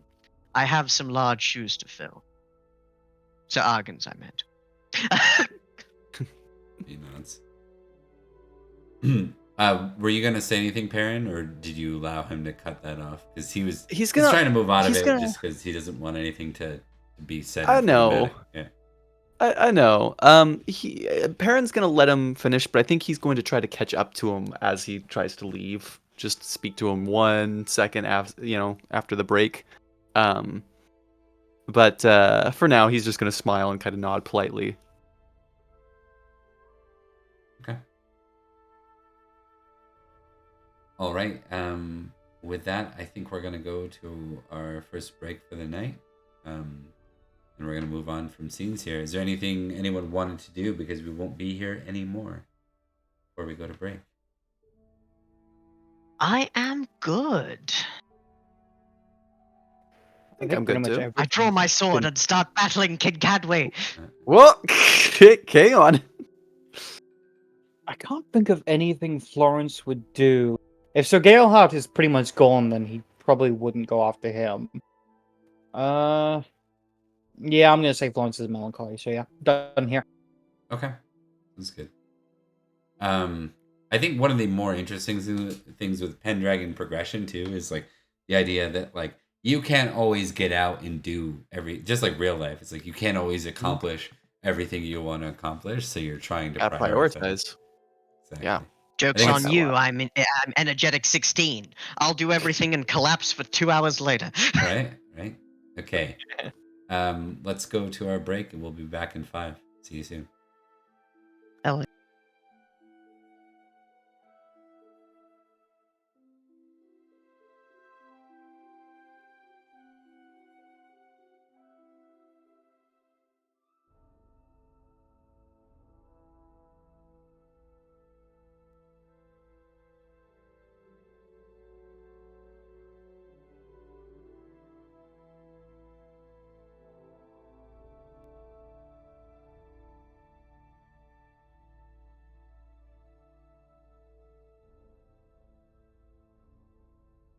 Guards! Knights! Squires! Prepare for battle!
we are back, and let us continue.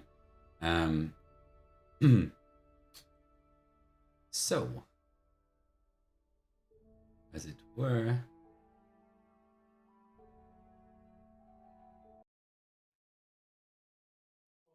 back in As it Salisbury. were, as it Boys are back in town. The boys are Indeed. back in town. Da-na-na-na. All We're right, gonna all right, all start right, with all a right, quick all right. conversation in Winterbourne, Stoke. Cynstenian, we need his sheet, because during this time, while you're away, Winterbourne Stoke is being pillaged. Ah, how delightful. I need the following rolls from you, and you may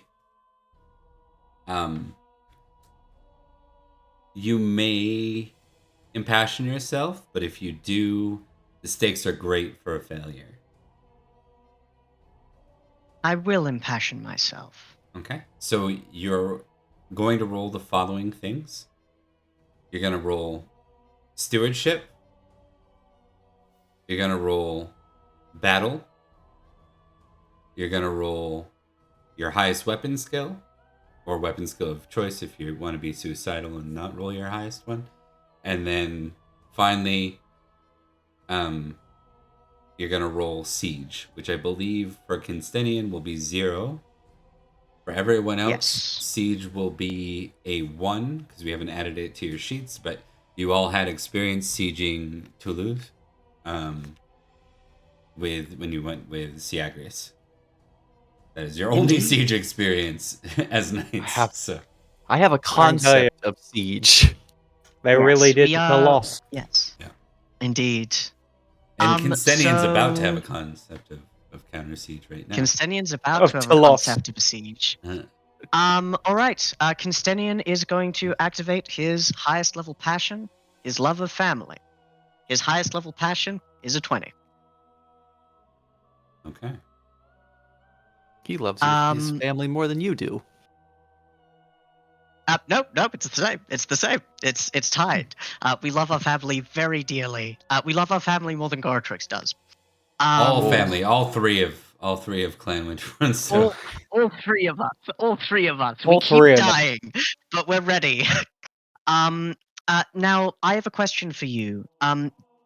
Does Cynstenian have the once per year turn a fumble into a failure, turn a failure to a success kind of thing? Also, or that count for Edrich? that counts for only your primary character gets that. Yeah. Okay, understood. Rolling stewardship with a plus 10.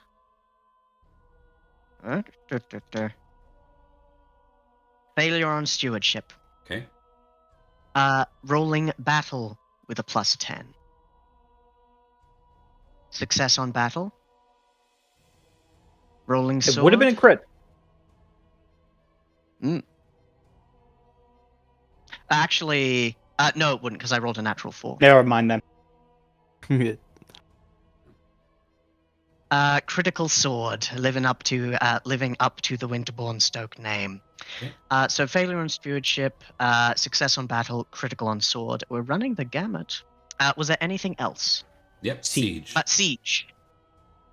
So I'm just gonna roll a d20 versus 10. Actually, let me add the skill siege. Sorry, guys. Yep. No, it's all good. Siege. Sorry. Oh, goodness. There's a creature out there and he's crying. And rolling it at a plus 10. Success on siege. Success on siege. He's you go. really into this, and I wonder why. Mhm. So while that happens, the following will happen. Let's look at this. So that was it. Success on 3, loss on stewardship. Stewardship, yes. I will also note that Winterbourne Stoke has fortifications. Yep. Your apiary and sheep herd are destroyed. A shame. I'll get him back. Not the bees. Not the bees. Looks like Saxon riders on horses. You Of managed course, to it kill a would couple look of like them. Saxon riders on horses. Indeed, Mm. there are a couple of them that are taken. None are taken hostage. It's kill or be killed. There's no opportunities for anything. It's kill or be killed. You kill a Indeed. couple of them. You criticaled on sword, but you got a regular success on battle. So you lose a number of retainers, but you don't really have any key knights I or have figures. no retainers. Yeah. I don't have any. You have no knights, but there are others that fight. Oh. You're down in Oh, that's general. true. You're down. Your chaplain is killed. Oh no! Yeah. Oh no! My worldly drunken chaplain. Yeah, he's killed.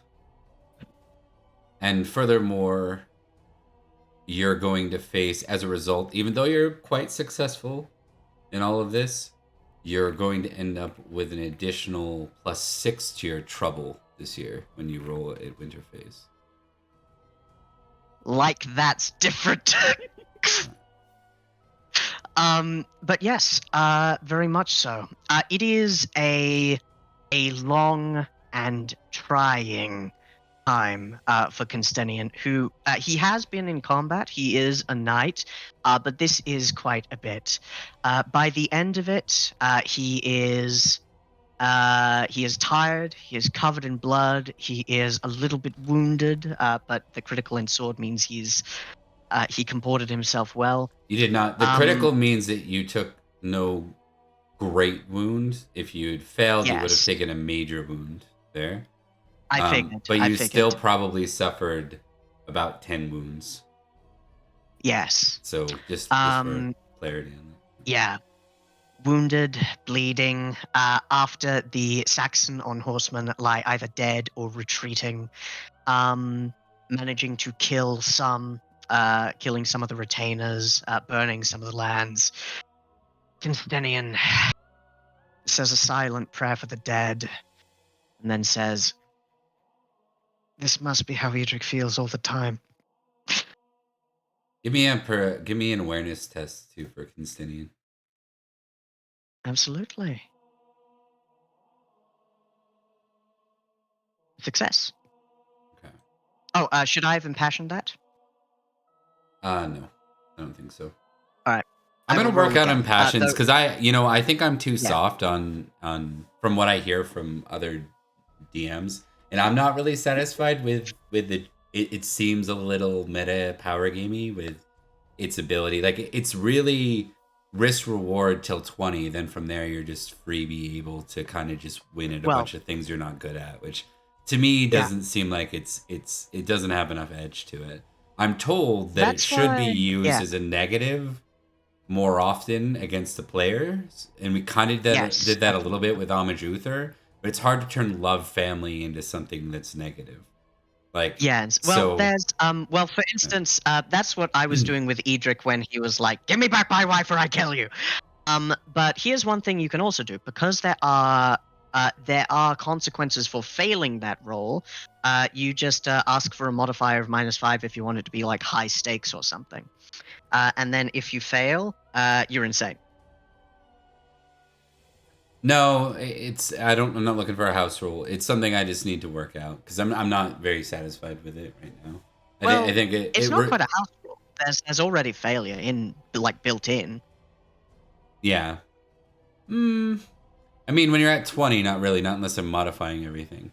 Once you're at 20 plus, you're going to succeed. And then once you succeed, there's not a risk, or 30 on a risk to it. It's just I'm impassioned and I get my big ass bonuses. So, and I was good with it till then, but I feel like it's been learned and gamed a little bit more. So I need to think about how to proceed with that. Probably what it's going to be doing is when you guys I need to be more aware of what your big ones are.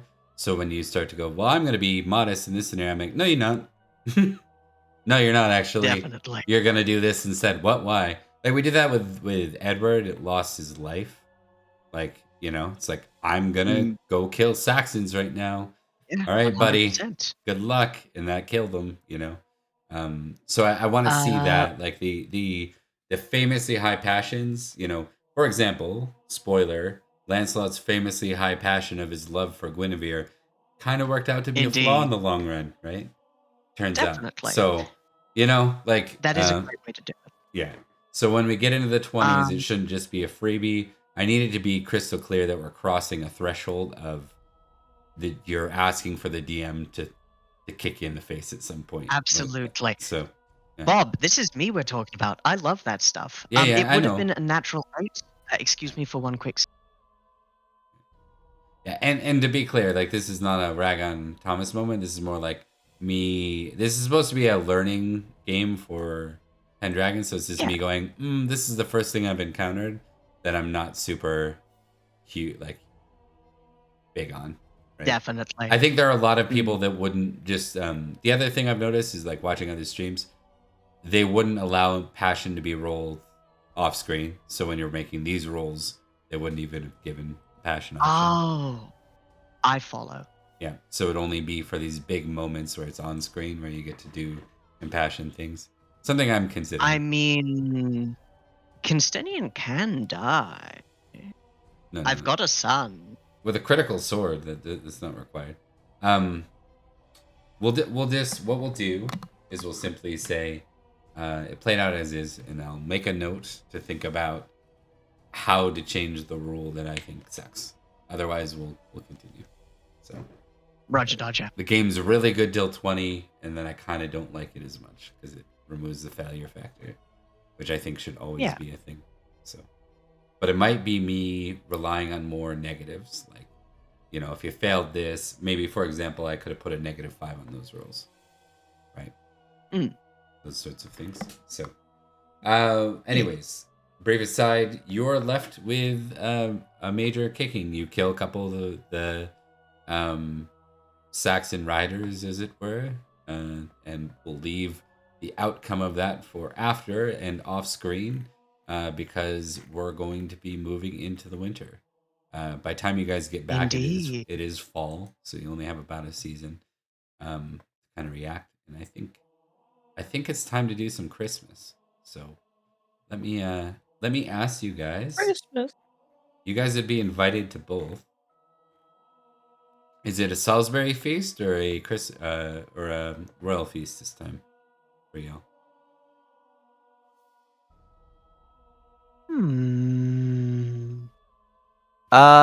Well, might Perin. have to be a little meta because we'll need y'all at the same place. But otherwise, Yeah, you go to the same place. I think as much as Perin's more comfortable in, like, now that Madoc is the temporary king, we haven't been to Salisbury Court in a really long time, and I don't know. I'm feeling a little homestuck. Is it homestuck? No, I'm not. I'm feeling a little homesick. Honestly, for me, like, it depends. Like, both of them are going to be different Florences. If it's the King's one, he's going to be far more political. If it's in Salisbury, he's probably just going to do more fun shit. I would say if Perin's going Salisbury Court, it's probably going to be the last time that that Edrich will probably be having court there. I mean, in later months he'll be doing it in Londinium and various other places as part of the constable job. So this might be a good time to spend it with fellow Knights of Salisbury, no matter how many of them he might want dead. To Salisbury. All right, the Salisbury. Let me pull up the Salisbury feast. I kind of had a feeling. It's because I had my own vibe with that. I'm like, it has been a minute since we've done Salisbury, and it's. We've been trying to deal with Uther Pendragon for a little while, so it's nice to have a moment of calm. Yeah, well, kind of calm. I think you do all catch rumors about Winterbourne Stoke being set ablaze, and the good news is the fortifications held. If siege failed, that would have losing your upgrades for the fortification, Costly as balls. Did you get? I'm just curious. Was that all with money Edrich earned? How did he afford the fortified manor? It was the ransom of what's his name. I do forget his name. It was the one that Sir Florence saved. Yeah, I thought The so. chain shirt. Yeah. Less questioning No. that and more curious. No, right, okay. So, Yeah, all right, I'm going because to. that was a lot of dosh, and I still have a goodly amount, and I Yes, will he be was- spending it. He was one of the knights of the then Duke of Go low. Duke Golon. All right, so here we are. We got our Salisbury folks up. I'm guessing Dallin doesn't regularly attend. Dallin would go whenever they were invited, but it's not something that Dallin typically goes to unless they know for sure Goratrix is going to be there. In which case, they try to make the effort. Makes sense. Okay, so I will move all these folks around in a second here. Why don't we find out where you all are sitting? Does that mean an appearance roll? I love those. It's been a while. Been a while. Oslaf is not Been here a because while. she's being God damn it! Fuck! transferred to London. You're Every always on the fucking high time. table. Always on the high table. Remember, let you me do have the give you- ability let me- to pass that up. No, I don't want to, but also, fuck. Oh, that's so funny.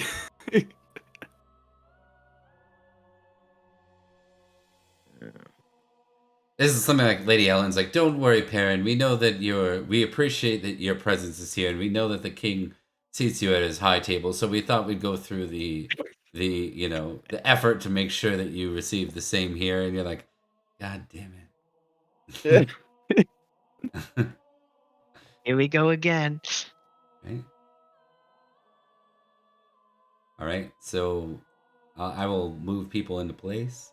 But in general, this is the gang that is here.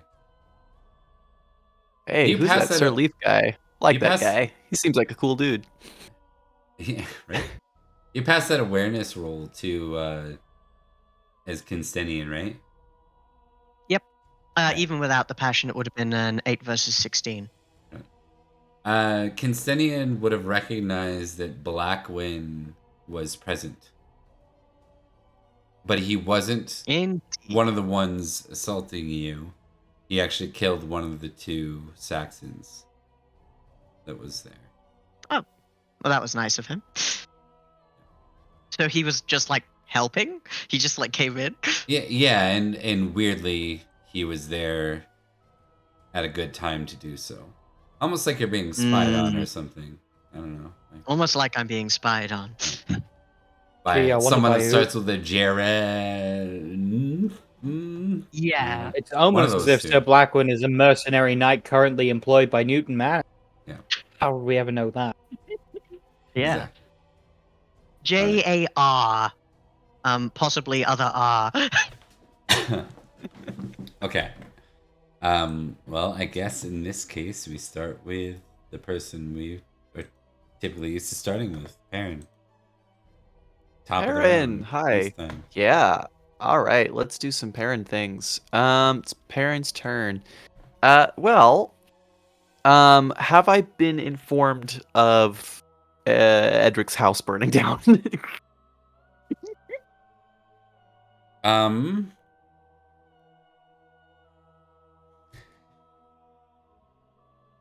Oh, there's one other person that's here, and I completely forgot to mention it.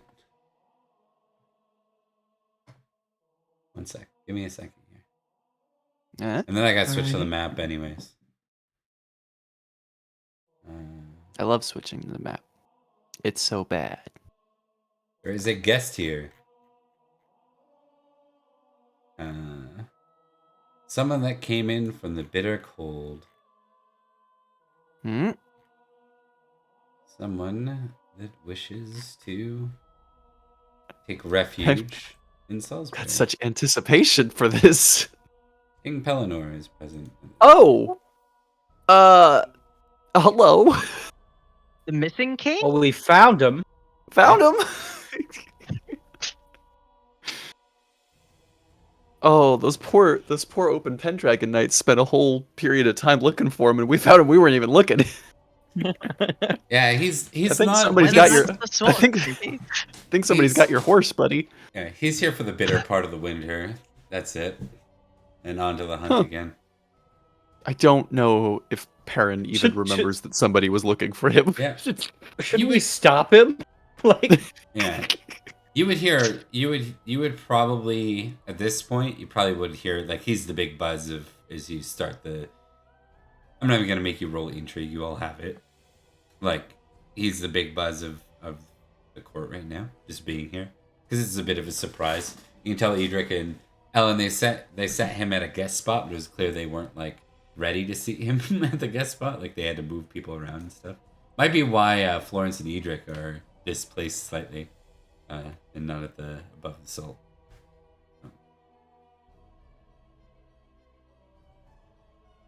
All right, with Right. that, we'll go to Yeah. Perin. I don't see Jareth here. Jareth is not here, correct? You know what? He ought to be though. Let me grab him. Oh, good. Good. I think good. I think he needs to come visit home anyways. So come for a visit. And then the other question was, I don't remember if I got an answer for it or not, was do I know about the attack on Edric's homestead yet? Manor.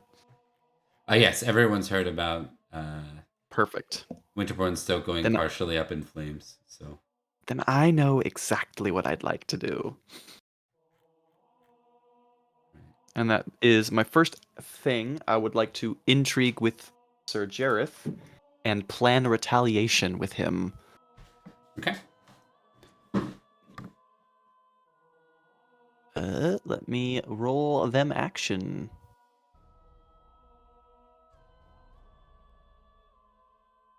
That is a success. All right.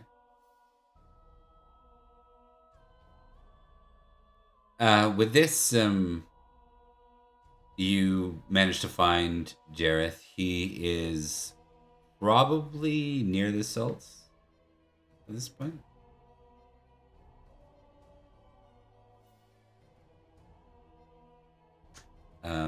You see him just mingling with a couple of people, doing what he does best. How do you approach this, Perin? I think he. Oh, we gotta roll feast foods. Oh yeah, good point. That's vital for this. Codtails. All right. Broth with bacon and peas. I'm okay with Well, that. that sounds Isn't it- alright. that isn't it Sounds like just- okay. that's like isn't a it- hearty. That's a pea and ham soup. That's a Yeah. hearty pea and ham soup. I know. I just found it weird the descriptor. It's like, wouldn't that just be pea and ham soup or ham and pea soup or bacon and pea soup? I don't know. And then The tails turnips baked with specifically cheese. of a cod. I don't know. Perrin, I think will make his way up and go. So Jareth, I meant to ask you about your opinion of the codtails. See, I formerly had an allergy that I think I might be overcoming. They're not bad. A bit better in London, I'd say. I imagine so. How are you doing? Well, things are still as they are in Huntland. I'd prefer them. I'd prefer to resolve this whole matter of the Saxons sooner than later so I can reclaim my lands, but for now, one must be patient. That's understandable. I believe after our trip to Malahut that is going to be the more present threat, at least in the short term. At least we're handling threats. I'm excited about that at the very least. Indeed. Speaking of which, I trust you heard that Winterbourne Stoke was attacked. Yes, a very big surprise. My thoughts exactly. Seems to me that Edrich made his intentions very clear. We were lucky that he wasn't home at the time. I suspect that was more likely the intention. Likely. I hear rumors that it was Saxons, but if I understand it right now, Winterbourne Stoke holds a key Saxon captive, and I wonder why there was no attempt to free said captive. I don't believe in coincidences.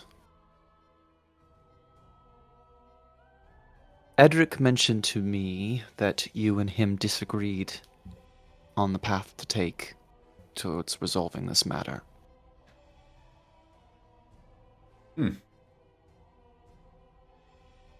Yes. I think that Sir Edric's honor is perhaps getting the better of him. He fights I'd like... honor against the honorless. My thoughts exactly, and something that my brother Virgil would share. Virgil does not have my tactical mind, but he is very eager, and hearing something like this happening, it would inspire a great deal of rage in him.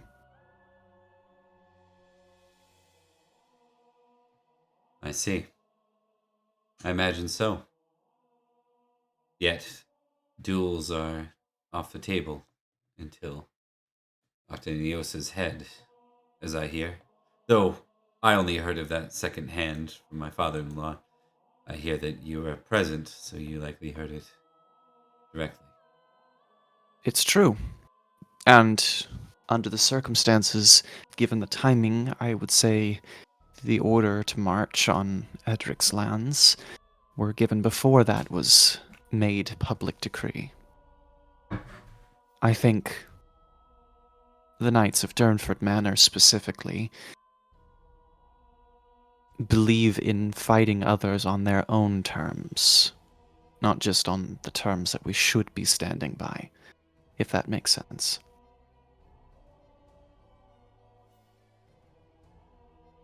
Well, I can't speak much for Sir Jaren, but I know he is eager to see his own duel, Sir Brastius.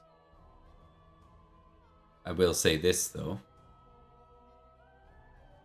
The Barrack Saxons are but part Logres. The other part is Saxon. Many have forgotten that, but I have not. Whether they chose to side with the winning horse all those years ago at the Night of Long Knives doesn't mean that they are good for this land.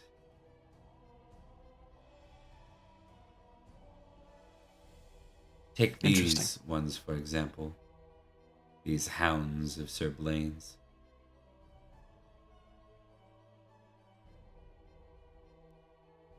It would seem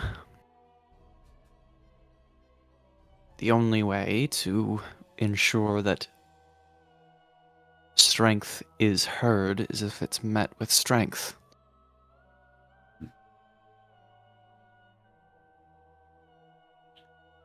I think we should stay in touch. Well, Edrich will be willing to respond now. I will remind that duels are, by the prince's words, but he said nothing about raids and counter raids. I understand what the prince said, yes. I think Edrich will be more willing to respond now. And what more, my house will not stand for an assault against one of its deepest and closest allies.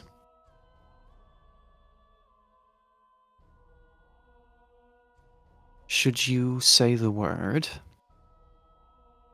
you'll have Durnford.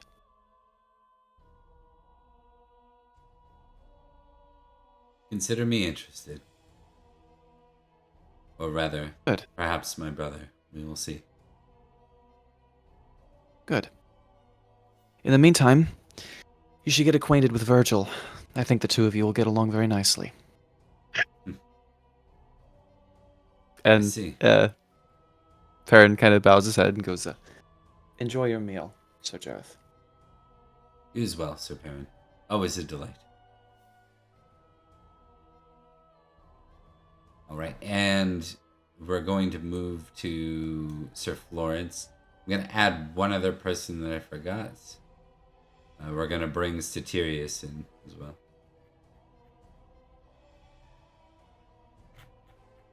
I will note, I was going to do pretty much the same thing, and you saved me the shame. It's all right, because I think honestly, Perrin's been there for a while and he knows that. So it's kind of the reason why he was like, "Hey, you should talk to Virgil too," because Virgil's gonna be so into this idea. But yeah, Edrich specifically said, yeah, if they attack me, then I'll attack them, and they know that. I'm going to take far more than 7 Librum of their holdings. All right. Squish them. Indeed. Okay. Let us proceed. Oh, I did forget one thing. I just wanted to say, scrolling up. Loco Pocomoco. Thanks for following, and congratulations on it. Well, actually, it's my congratulations. You helped me hit my goal of 130, so thank you very much. I really appreciate that, and I should probably update that goal in a little bit here. But I really appreciate it, and thank you. Woo-hoo. Okay, let's continue now. We're gonna go to Florence. It's time. Florence has had kind of a rough couple of years with everything kind of going wrong, so he's going to take this moment to go out of political mode and fuck himself up with some cards. Okay, let's see. He gets draw 3 because of his glory. Of course, a lady in you. Always a lady in you. Every time. Oh, Which is a host card. wait a minute. And another a lady and you. And Gwishbish. Wish, bish, bish. Oh, that one's great. Wish, Yeah. wish. Unfortunately, I can't choose Squid Wish. Out of the 2 a lady and yous, which a lady and you will Oh, take? this is going to be a hard decision to make. Yeah, right?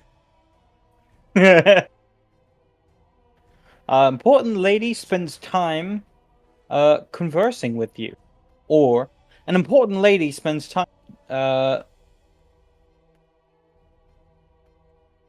Okay, so here we go.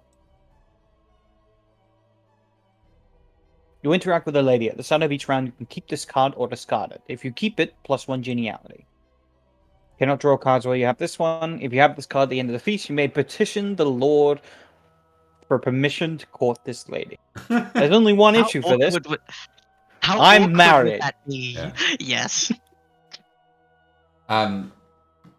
What I will allow for this,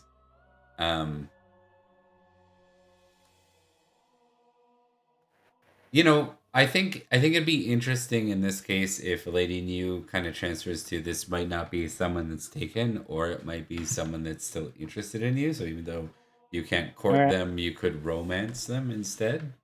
Yeah. But your wife Well, is here, or it could alternatively be your wife that is giving you the +1 geniality per round, if you keep the card. And I'll let you decide. You can always take it this round and then discard it next round and keep rolling. That would also make sense. But I think what this is, regardless of what we do, I'm going to propose I'm that... going to roll Yeah. lust versus chaste. Okay. Lustful, it's another person. Chaste, Okay. it's his own wife. Ooh. It's a failure on chaste. It's also a failure on lust. Thank God. Alright then. I think in that case his chaste is higher than his lustful, so he will begrudgingly spend time with his wife. Begrudgingly. Oh, What a great He's like, man, I'm here for qualifier. some fun. So Oh, hey, dangerous, political wife, Mark. pulling me into political minor. it's my wife. Mark, Oh, we she's need a politics so thing? dangerous. Okay. My wife. She's gonna kill you. She was called the Black Widow twice. Please. Yeah, but that's future Florence's problem. In fairness, I will also say, had you gone with someone who wasn't your wife, if either Edrich or Lady Pomponia could kill you with their mind, you'd be dead and you wouldn't know from whom. You know what I'm gonna do with this too is I'm gonna turn this into a little bit of a scene I wanted to do where she's like, "Oh, darling, there's someone I wanted to talk to you or talk with you, or someone I wanted to meet you rather." And Yes? she leads you over to Sir Satirius. Ah, Sir Satirius, we meet again. Indeed. I come here when I can, but I often am too busy in Silchester to make these feasts. Even so, Roderick always puts on a very... He's like trying to find like a proper, like, you know, it's like you have some very good country bumpkin feasts here. Like, it's like, I always Yeah. like the... Simpleness of. Yeah, the simplicity of what's done here and the, well, the... Oh, yes. Yes. Though, I'll be honest, personally, I do prefer my feasts in, something a little more Londinium-esque. I'm sure you understand what I mean. A little bit more to do, a little bit more feastful. But yes, no, it is a fine feast we have here in Salisbury. Yes, very fine. And not terribly far from those in London and Silchester in distance. But I did want to say that, part of my lands are here, and, well, it's always good to meet another baron who holds claim to lands in Salisbury. Especially a young one like yourself, you know. Sorry. Yes, well, I did my best to serve my king and country, and I was rewarded for it. Now, of course, I'm sure you understand, being a baron comes with its own responsibilities, but I do think it's also important that us barons can, get along with each other. You know, be a tight-knit group. Friends, if you will. After all, we all serve the same purpose. We serve our lords as any knight will, just with more... with more. With more, indeed. And more responsibility, I believe, falls in that, which is precisely something, your wife and I were talking about, the complexities of the relationship between Salisbury and Silchester, and how we barons and baronesses that hold lands in both find ourselves complicated by the current relations. That is true enough. I do wish a lot of the problematic things could be blown over. I'm also afraid it's a little too much for that. Of course, my own personal grievance with Sir Lanes, he says. Blaines, yes. Sir Blaines. That can be, should an agreement come to between me and Sir Blaines, maybe we can, sweep complications under the rug in favor of, future agreements between our two lands. Forgive me for saying, Sir Florence, but it seems that your grudge with Sir Blaine's sounds a lot like the grudge that your Earl holds with Sir Blaine's, and I just can't help but wonder why perhaps that we would aim to allow that to continue with such youth and vigor, when we could instead sue towards peace and prosperity. Of course. Peace is always the preferred outcome. To be honest, I'd be willing to go into talks with Sir Blaines himself if he was willing. But of course, I am, as always, loyal to my Earl. As I'm sure you are to yours. And to the king, of course. In my case, I have no Earl account that I call my own, nor Duke. I'm a Baron of the King. A good point, then. Then perhaps you can operate as a neutral sort. A companion to both sides that can help those a little bit more turn to conflict. See the wisdom in agreements and alliances. Actually, I I'd gotta be step willing to that voice my back. support. I gotta step that back because he Okay. would owe his allegiance to Ulfius because his primary seat Right. is there. So he'll say Alright. he'll change it slightly. He'll say, Never mind, yeah. if I understand it well, Ulfius and well, this matter might not be settled easily between Blaine's and Sir Blaine's and the Earl. I think it's important that we encourage a friend relationship between Duke Ulfius and Earl Rhodri. The two are, after all, war heroes. I could not agree more. Especially as we are two barons in service to two lords of higher status of great lands of Salisbury and Silchester. We ourselves can form a alliance of good faith, if you would be willing. Indeed. An alliance of good faith. To Salisbury. Then I will do. Go ahead. He just says to Salisbury and he'll raise his glass to you. And to Silchester. Alright, and To a better future for both. I think this is that setting too where for Florence it's like you're starting to realize you're too important to do what you used to do. It's Yeah. like you want to, and every time you try, something gets in the way. Your early Exactly. 20 party days are coming to an end, my friend. So It's that combination of I'm in a higher place and I'm running low on time. alright, and with that we go to Edrich. Absolutely. I will just say Sir Perin would have 3 geniality. Oh yeah, Because he succeeded on a true. roll and is above the salt. I love having 3. Speaking of early 20 party days, Edrich knows exactly what he's going to do. And that is speak to Earl Roderick, but he's going to wait a little bit. The start of a feast is no time for such matters. So I'm going to draw some cards. Edrich is furious. It is more so than usual.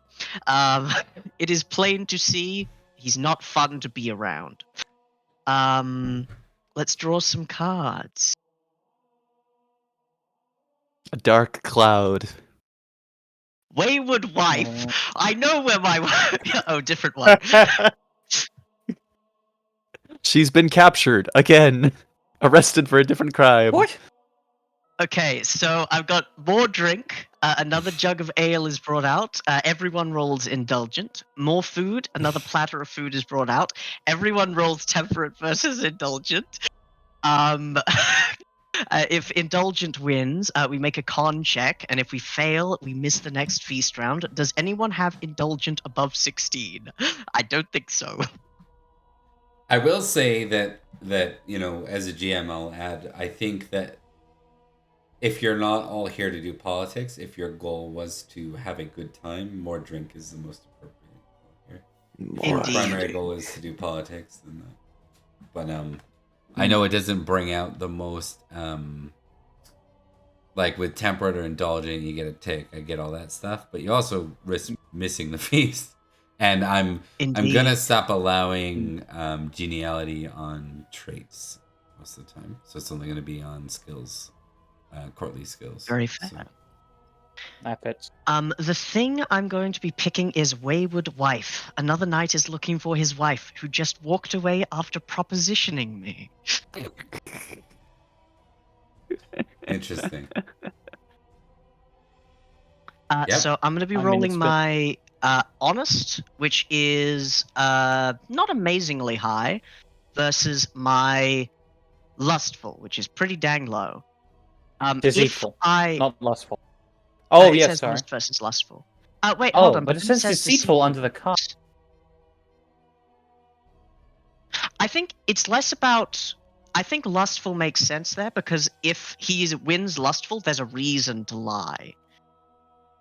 makes sense. I think Whereas- what happens. So I think this card isn't well said. Yeah. If you succeed at lustful, I think you have to be deceitful. Like you have to test deceitful then, and then if you win then you get. I think I disagree with you there, Bob. I think it's just a typo because none of these options are. None of the results here are sleeping with the wife. It's either No, telling. that's the bottom one. That's You may the choose point, to that's what leave it the is. next, miss the next round of the feast You if tell you the do knight lustful. nothing. In fact, Yeah. it does say check lustful, which would lead to believe that it's supposed to be lustful. I don't This think is so weird. though, Because otherwise because it would say I think what it is so it starts with another knight is looking for his wife, who just walked away after propositioning you. Honest versus lustful. If honest wins, you point the knight towards his wife. If deceitful wins, you tell the knight nothing.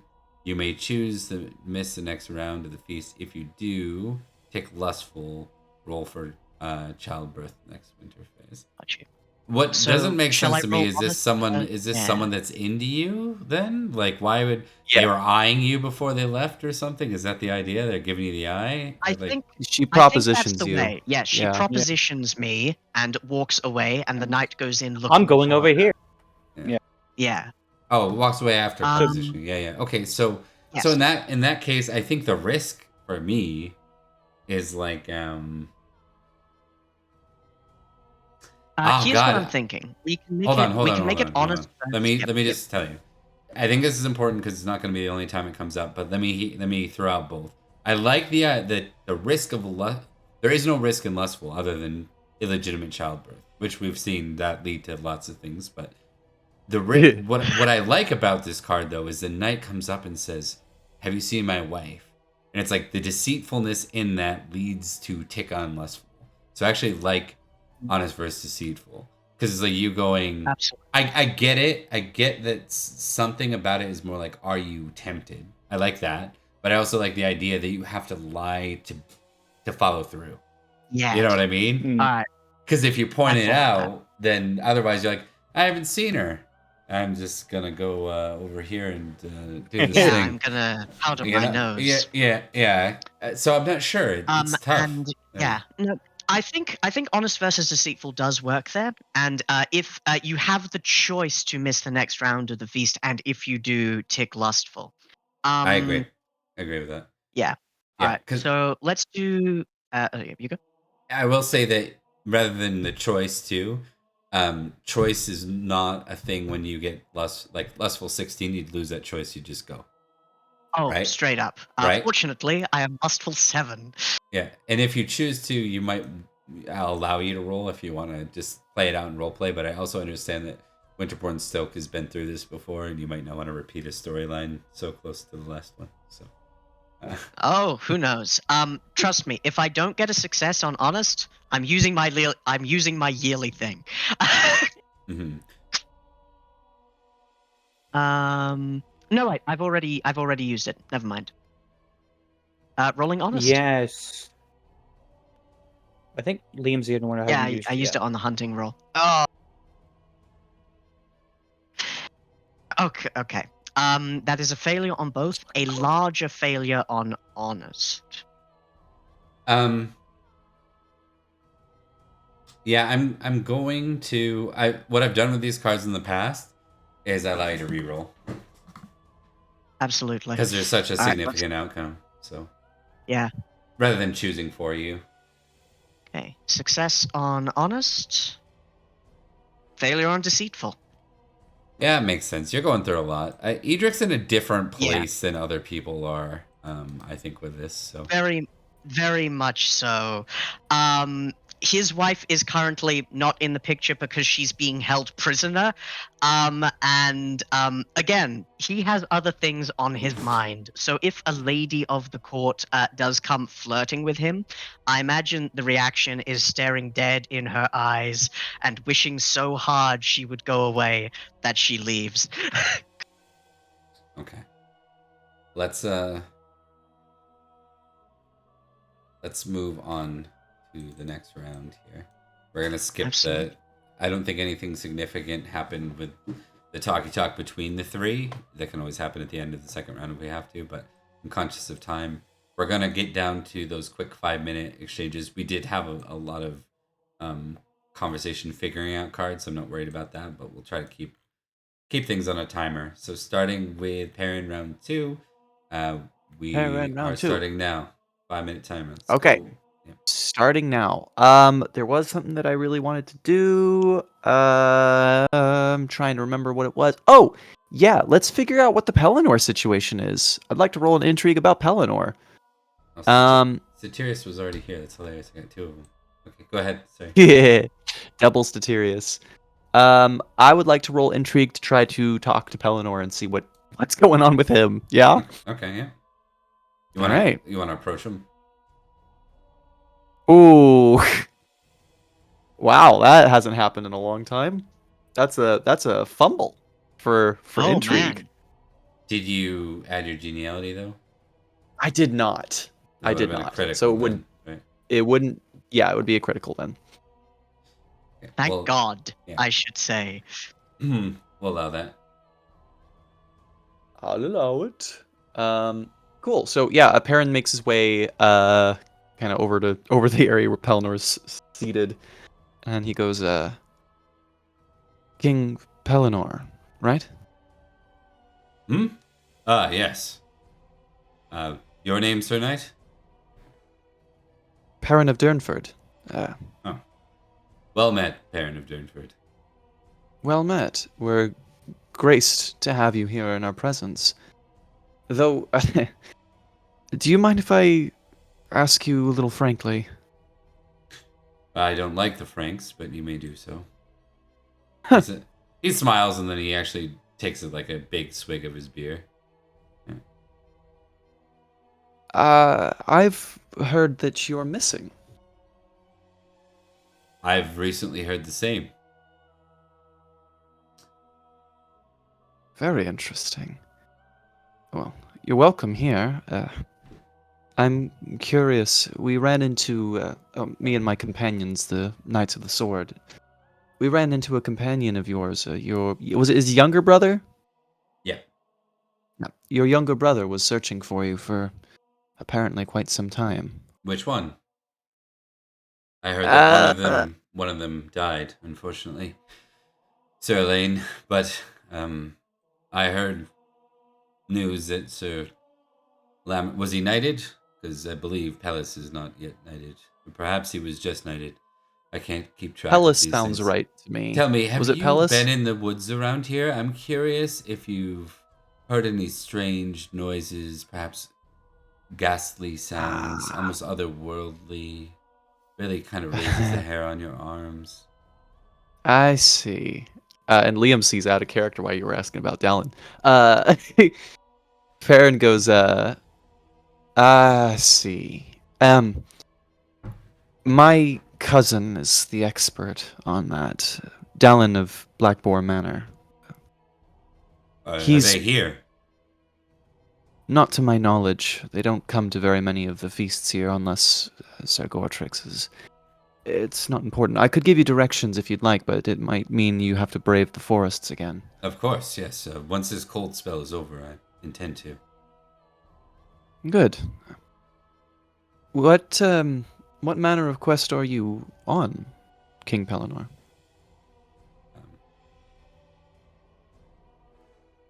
A hunt. That's right. I believe your brother mentioned something of that. Though I don't recall if he mentioned what beast you were tracking. A beast unlike any other, I'm afraid. But I don't like to speak about it too much. I don't want to draw others into my own quest. This is mine and mine alone. I see. Well, I won't presume to know the details, nor how you have this understanding. But I find that very few walk a path that's truly alone, regardless of their intent. There are those who trail behind, and those who walk beside, and those that stand in the way. Nobody's truly alone in their stories, in my experience. Well, I would say I am. I chose to be so. Fair. I mean, I'm king. I could have brought a retinue. I do not. I brought myself and my trusty spear, my sword, and, well, my horse, but recently traded that. Anyways, Fair enough. Sir Perin, have you heard news of my land up in Norgels? I'm afraid not, but if you give me an hour or so, I could come back to you with some information, I'm sure. Let me test something.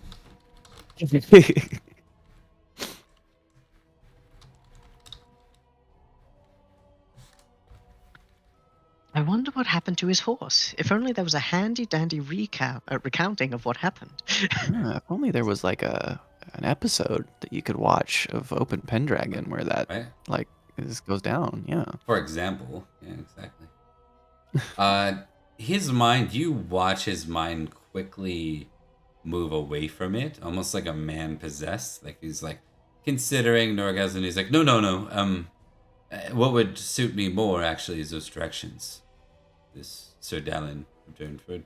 I wish to speak to them. Anyone that's familiar with the forest around here. Well, few are more an expert than Dallin, at least with Camelot Forest. And they do have some experience facing beasts, especially ones of the magical variety. I'm sure they'd be happy to assist you in whatever way you allow them. He's like, yes, good. I look forward to this. The directions, please. And he's like, he's almost falling off his seat, like ready to get back out there. But just to specify, kind of minorly elaborated, but it is like freezing cold out right now, like abnormal temperatures. Yeah. So there's like a bit of a frost to him. Well, hey man, Perin trusts this guy. He knows what he's doing, clearly. Perin will give him the directions, and he will not advise him not to leave, because I bet you if he's willing to go out there, he's pretty sure he can make it. Yeah. But Perin will kind of laugh as he finishes up the instructions, and he goes, after that, you should be able to find the homestead. It's grown quite larger since my cousin first took it over. I know they're somewhat desperate for company out there, so I'm sure... No, I'm certain that you two will get along. I see. Well, I look forward to meeting this Dallin. And seeing the forest and learning what they know about it. I look forward to hearing about your adventures. And should I run into your family or anyone else searching for you, what would you like me to say to them? Tell them that the mercenaries they sent out for me have caught up with me. I'm aware, and I will return just as soon as I can prioritize such a thing. I doubt they'll be satisfied with that, but I'll relay the message all the same. Good luck, King Pellinor. I expect to hear a song about you at some point. Only if I'm successful. He smiles. Perin will nod and stand up, and just before he leaves, he goes, some songs end in tragedy, too. And he'll keep walking. Yeah. All right. Yeah, that is another... I like him so much, Bob. Regionality. Right? He's a fun character. Yeah. Ridiculous, but fun. Yeah. Actually, that is a man with 28 passion. Okay. Yeah, that's kind of what 20 plus is supposed to feel like. It's like they're starting to obsess over it, right? It's their obsession, right? So,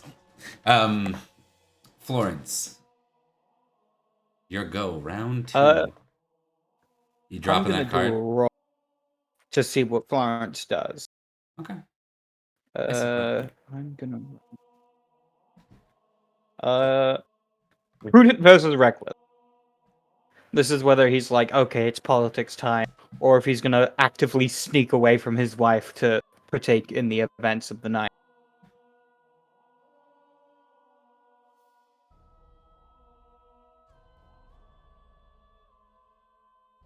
It's failure and prudent. Sounds about right. And that's a crit on reckless. Hell yes. Tick reckless. So yeah, I Hardy imagine animal. it's as his wife is like leading him over to talk to someone else. She gestures around, and goes, "Have you met my husband?" And he's just fucking gone. Oh, hun, look, it's Florence. You're gone. Yeah. Okay. Yeah. And he's gonna draw some cards. Yeah. You have learned the way of the Winterbourne snoop. Exactly. He's been paying attention to his friends. Insulting Learning. a servant girl. Oh my god. Oh, Oh, slaps All a right. servant girl. That would be an interesting card considering there's Ooh. no duels allowed right now. Indeed. Yeah. Oh, keep dancing. I'll add him to the list. Add him to the list. Keep dancing. What does this one do? I love the picture of like Florence, where'd you go? And you're out in the middle like doing the electric slide or something. Yeah, exactly. I do like that idea as well. One hop this time. This time. All of these kind of work for what Nice. Florence is looking to do. I would love to do that insult the serving girl card. It's so good for Perin. Mm. You know what? I'm gonna do insult the serving girl. Yeah. Insult that serving girl. How's your just, Mark? Pretty high. Not bad. Yeah.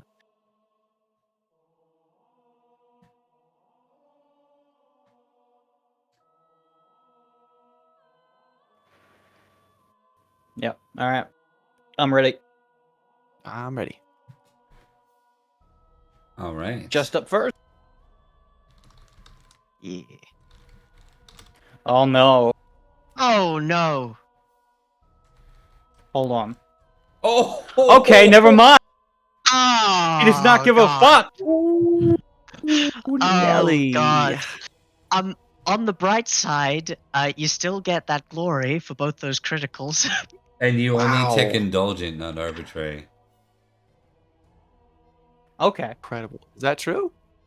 It says arbitrary well, wins. you You would ignore the also- situation, turn away, indulgent. Oh, he critted indulgent though, Yeah, so yeah, he also, has to. yeah. That's Okay. right. Oh, that sucks. Yeah. That is unfortunate. I think it's like he sees the situation and then he sees his wife looking for him, and if he intervenes, he'd have to like be seen by his wife. So instead, he just goes over to the table and like grabs a drink instead. Interesting. It's like, oh, well, that's I imagine- awkward. Anyways, I got, Yeah, that's unfortunate. someone should Anyway. really Yeah, step in, anyway. but I'm not going. I need to drink right now. Someone should stop that guy. I've got pea and ham soup to eat. All of our knights would solve that situation in very different ways, I imagine. Another minor interlude that I forgot to cross over. News of the king's ailment continues, and all of Logres has kind of been, despite Madoc's like people really being behind Madoc, Logres is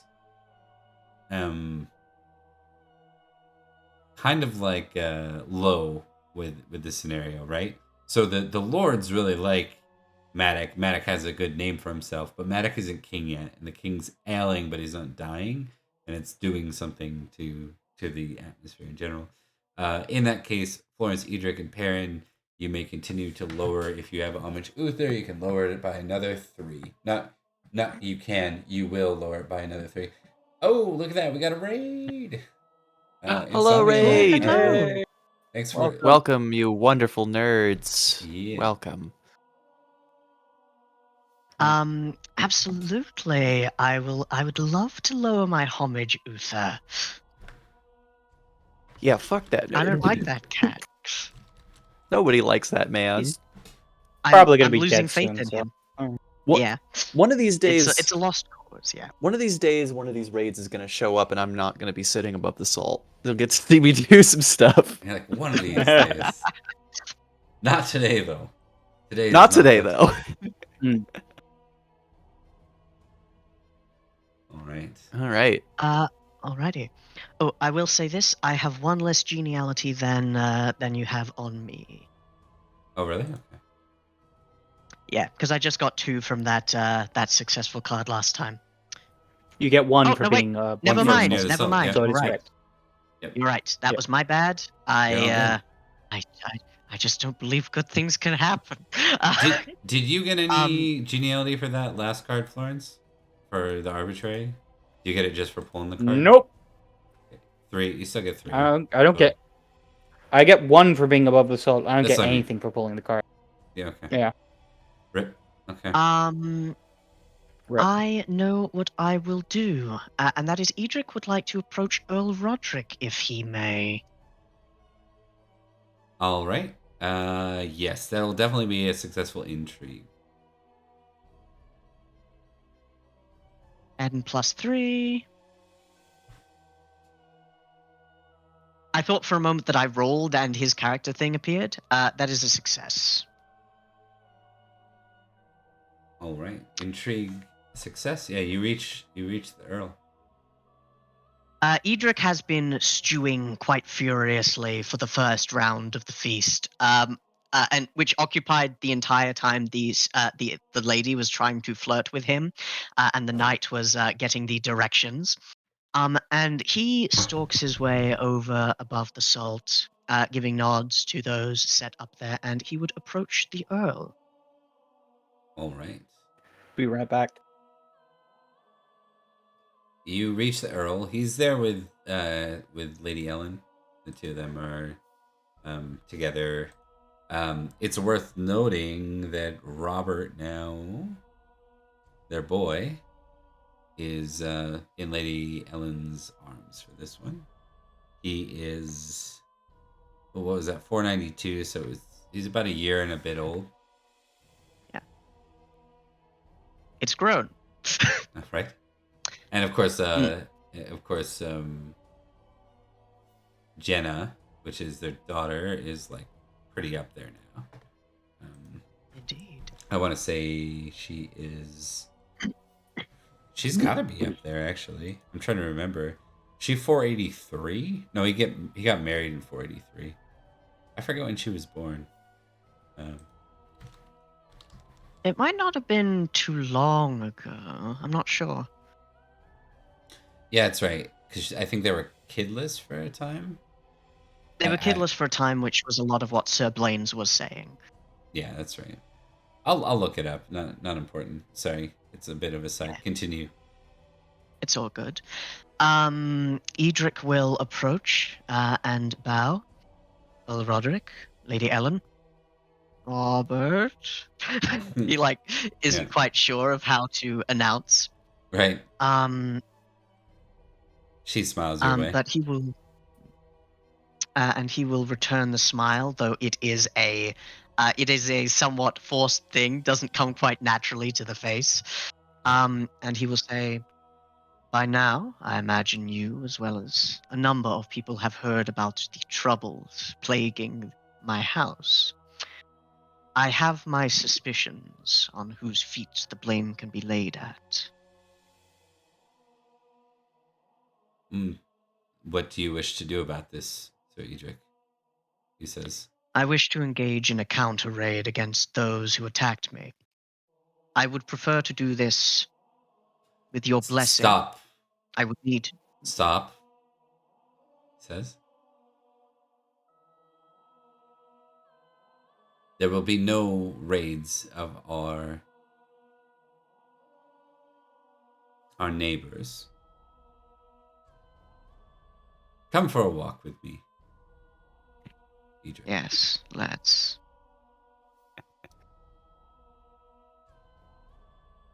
And Edrich will follow the Earl. Now, I would expect this sort of behavior from your cousin, but this disappoints me a bit when it comes to you. I understand your need for vengeance, and I do not wish to deny it, but to ask me for the right, you're in court. Have you gone mad, Sir Edrich? Not mad, but Mad I with would honor, not do such a perhaps? thing without your blessing. My family has been struck during duties that I've undertaken against an enemy of this realm, one who tried to kill you. I will never give you my blessing. He leaves it. He does not elaborate further. He just says those words. That much is fine. I would have preferred it. Not having it also works.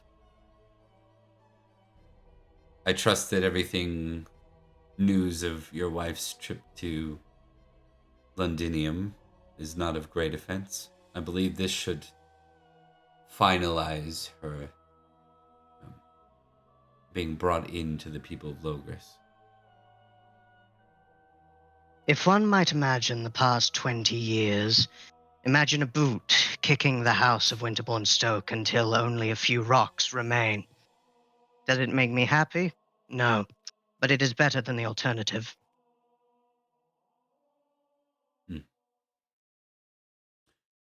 When you mentioned the last 20 years, I think I'm going to roll something for him because he does not like your father very much. So I need to test something. I didn't know Indeed. that. Roderick was not a loyalist. Nope. It's not that he didn't Your like father. your father. He just didn't Father was a Yeah. twat. appreciate. On opposite sides. Yeah. Roderick's proud. 15. Okay, let's do this. Indeed.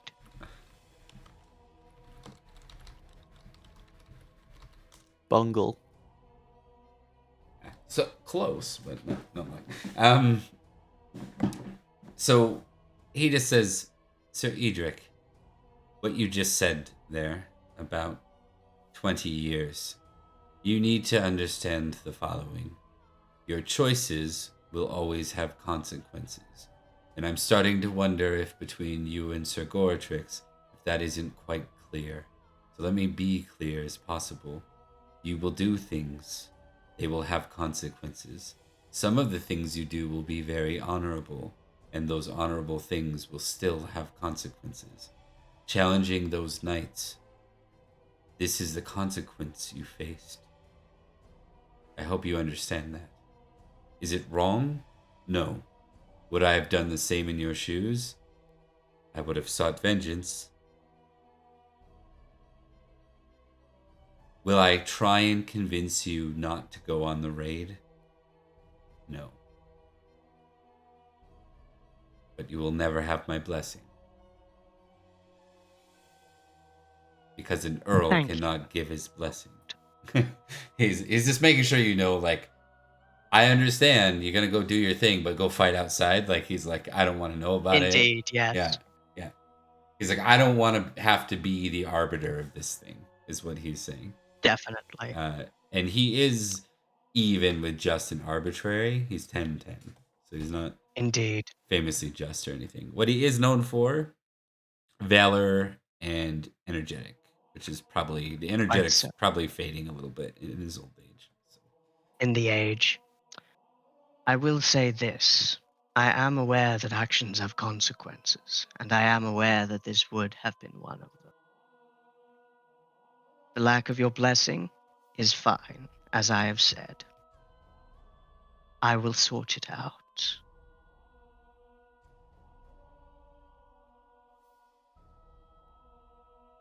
He nods. And then he says, do me a favor. Of course. The Lady Ellen has taken a liking to your wife. I would like it if, once she's free again, if you would come again to Sarum for dinner with Lady Ellen and I, not under the grounds of any captivity, but as friends. Now, Edrich instantly mood is lifted somewhat as Oslaf in a positive light is mentioned. Is he lying? You scored a success on your intrigue. No, he's not lying.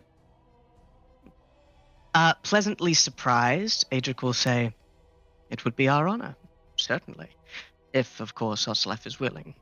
But I am certain she will." Yeah, you didn't really know or ask about like how like you probably asked from her perspective how things were, and I think you do remember like Oslav hasn't been especially warm with you since your return, and then things have been really busy. You know what I mean? So your visits here have been, and the thing is like how often is someone saying the truthful thing versus what they're forced to say? It's like Lady Ellen's treating me very Yeah. good. Yeah, I bet she is. Yep. Exactly. Yeah. You're what Yeah. in your captivity? You're really happy with your captor. It makes sense. Like, but Exactly. but yeah. You. Anyways, it seems to resonate. You didn't sense anything insincere in what Oslav had said, so you're like, maybe she did actually get treated well here. Yeah. Well, that is good to know. Mm-hmm. A Erase a little few bit of the names off the violent list. rage abates. Yeah. A few names are legitimately erased off the list. But yes, certainly. That went about as well as expected. I think we're good. Okay. We will go to round 3. Sir Heavy. Perin. Sir Perin.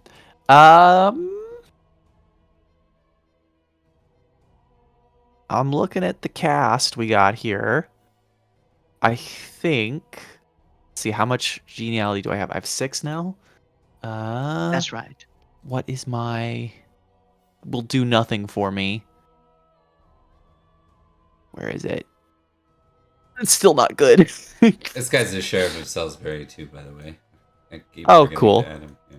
Hi, buddy. I want to dance with my wife, but Perrin's a fucking awful dancer.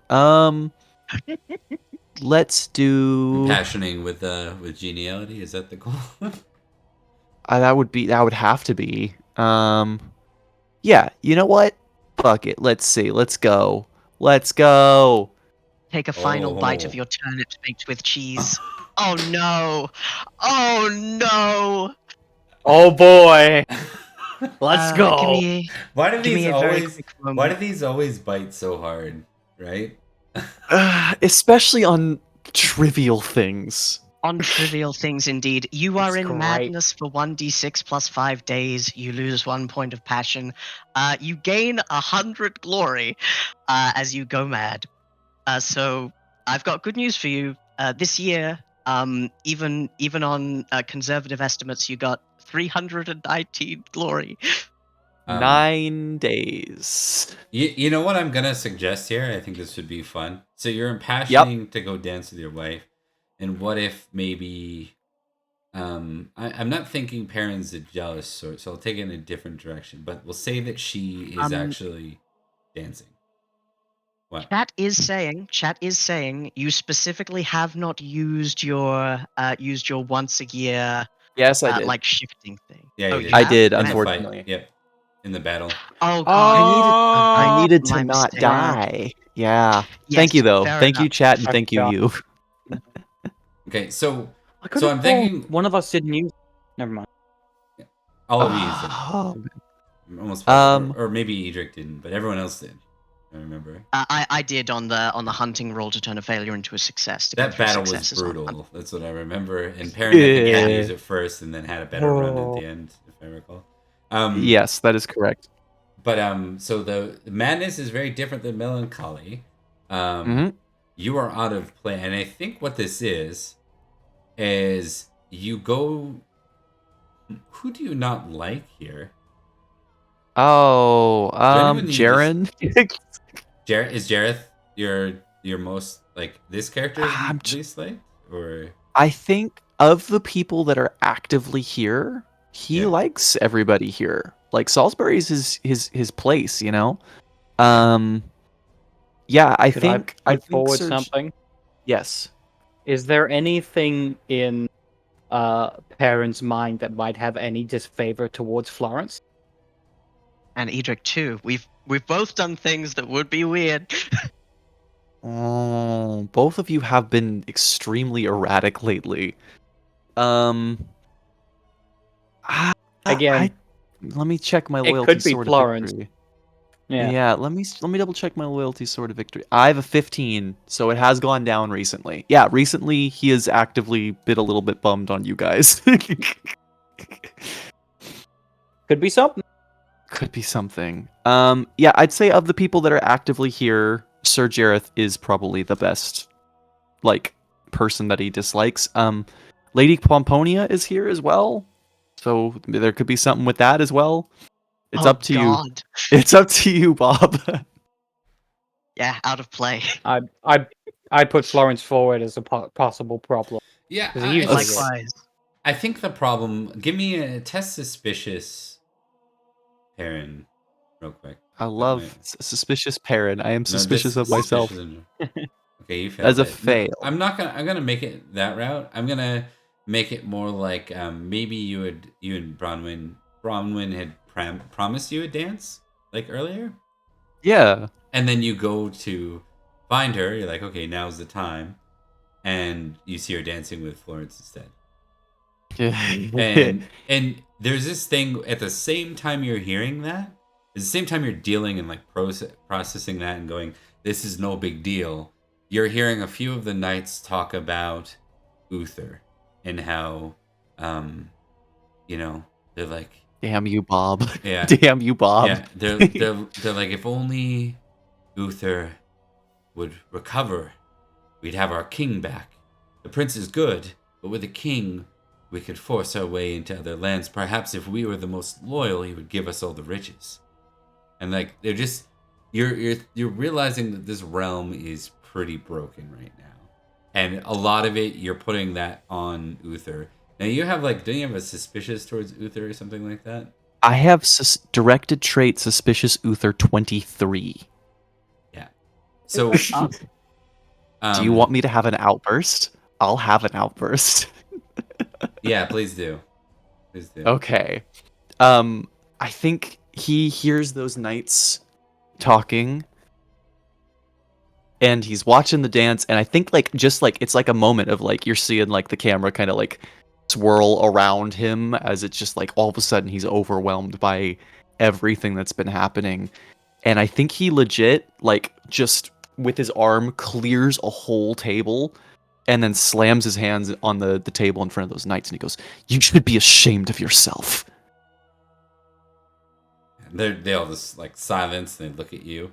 I think in the process too, do you use your good hand or your bad hand? Bad hand, of course. Your hand comes free. Your hand comes free too. So there's a moment of like embarrassment in it. Is it like disconnects from you and comes free in the process of clearing it too? You know when you do something bad and then like it also backfires in front of your face. You get mad and you like throw something and then you get like shrapnel in yourself, or you know what I mean? And Yeah. I'm thinking of dumb things I've seen people do at the pub when they're mad. That's one of them. You know, he like, yeah. I think because he's got to leave the feast now. Yeah, You do, and because you're gonna, it's madness. Yeah, you're gonna lose I think- -2 geniality too for like the outburst, right? Like so make absolutely. it good. Make it good. Yeah. Like he clears the table, the hand comes off, and he just looks at it for a second. He looks back to them and he goes, "Personal wealth, greed, that's what got us in this situation in the first place. How dare you? How dare all of you?" And he kind of like turns around to the whole chamber and he goes, "I'm sick of this. I'm sick of all of this." And he just walks out, leaves the hand on the floor. Oh, interesting. All right, and with that, who was that hand? That hand was gifted to you by Madoc, wasn't it? No, he only wears the gauntlet. Yeah, he gave you a gauntlet. Yeah, correct. He gave me it was a gauntlet that goes on that slot, but he doesn't wear it very often just because it's so fucking heavy. Okay. All right, so make sure we mark that's 100 glory, right? And then your love family goes down by 1. I think Bronwyn like tries to like talk to you, and you just like shrug her off and keep going. Yeah, shrug her off. Exactly. And I so am running Virgil, out of. Probably Virgil's like, "Don't be an idiot. What are you doing?" Like, and you just ignore them. Virgil. I think Virgil's kind of into it. Actually, I think he's a little bit like, yes, he's honest for once.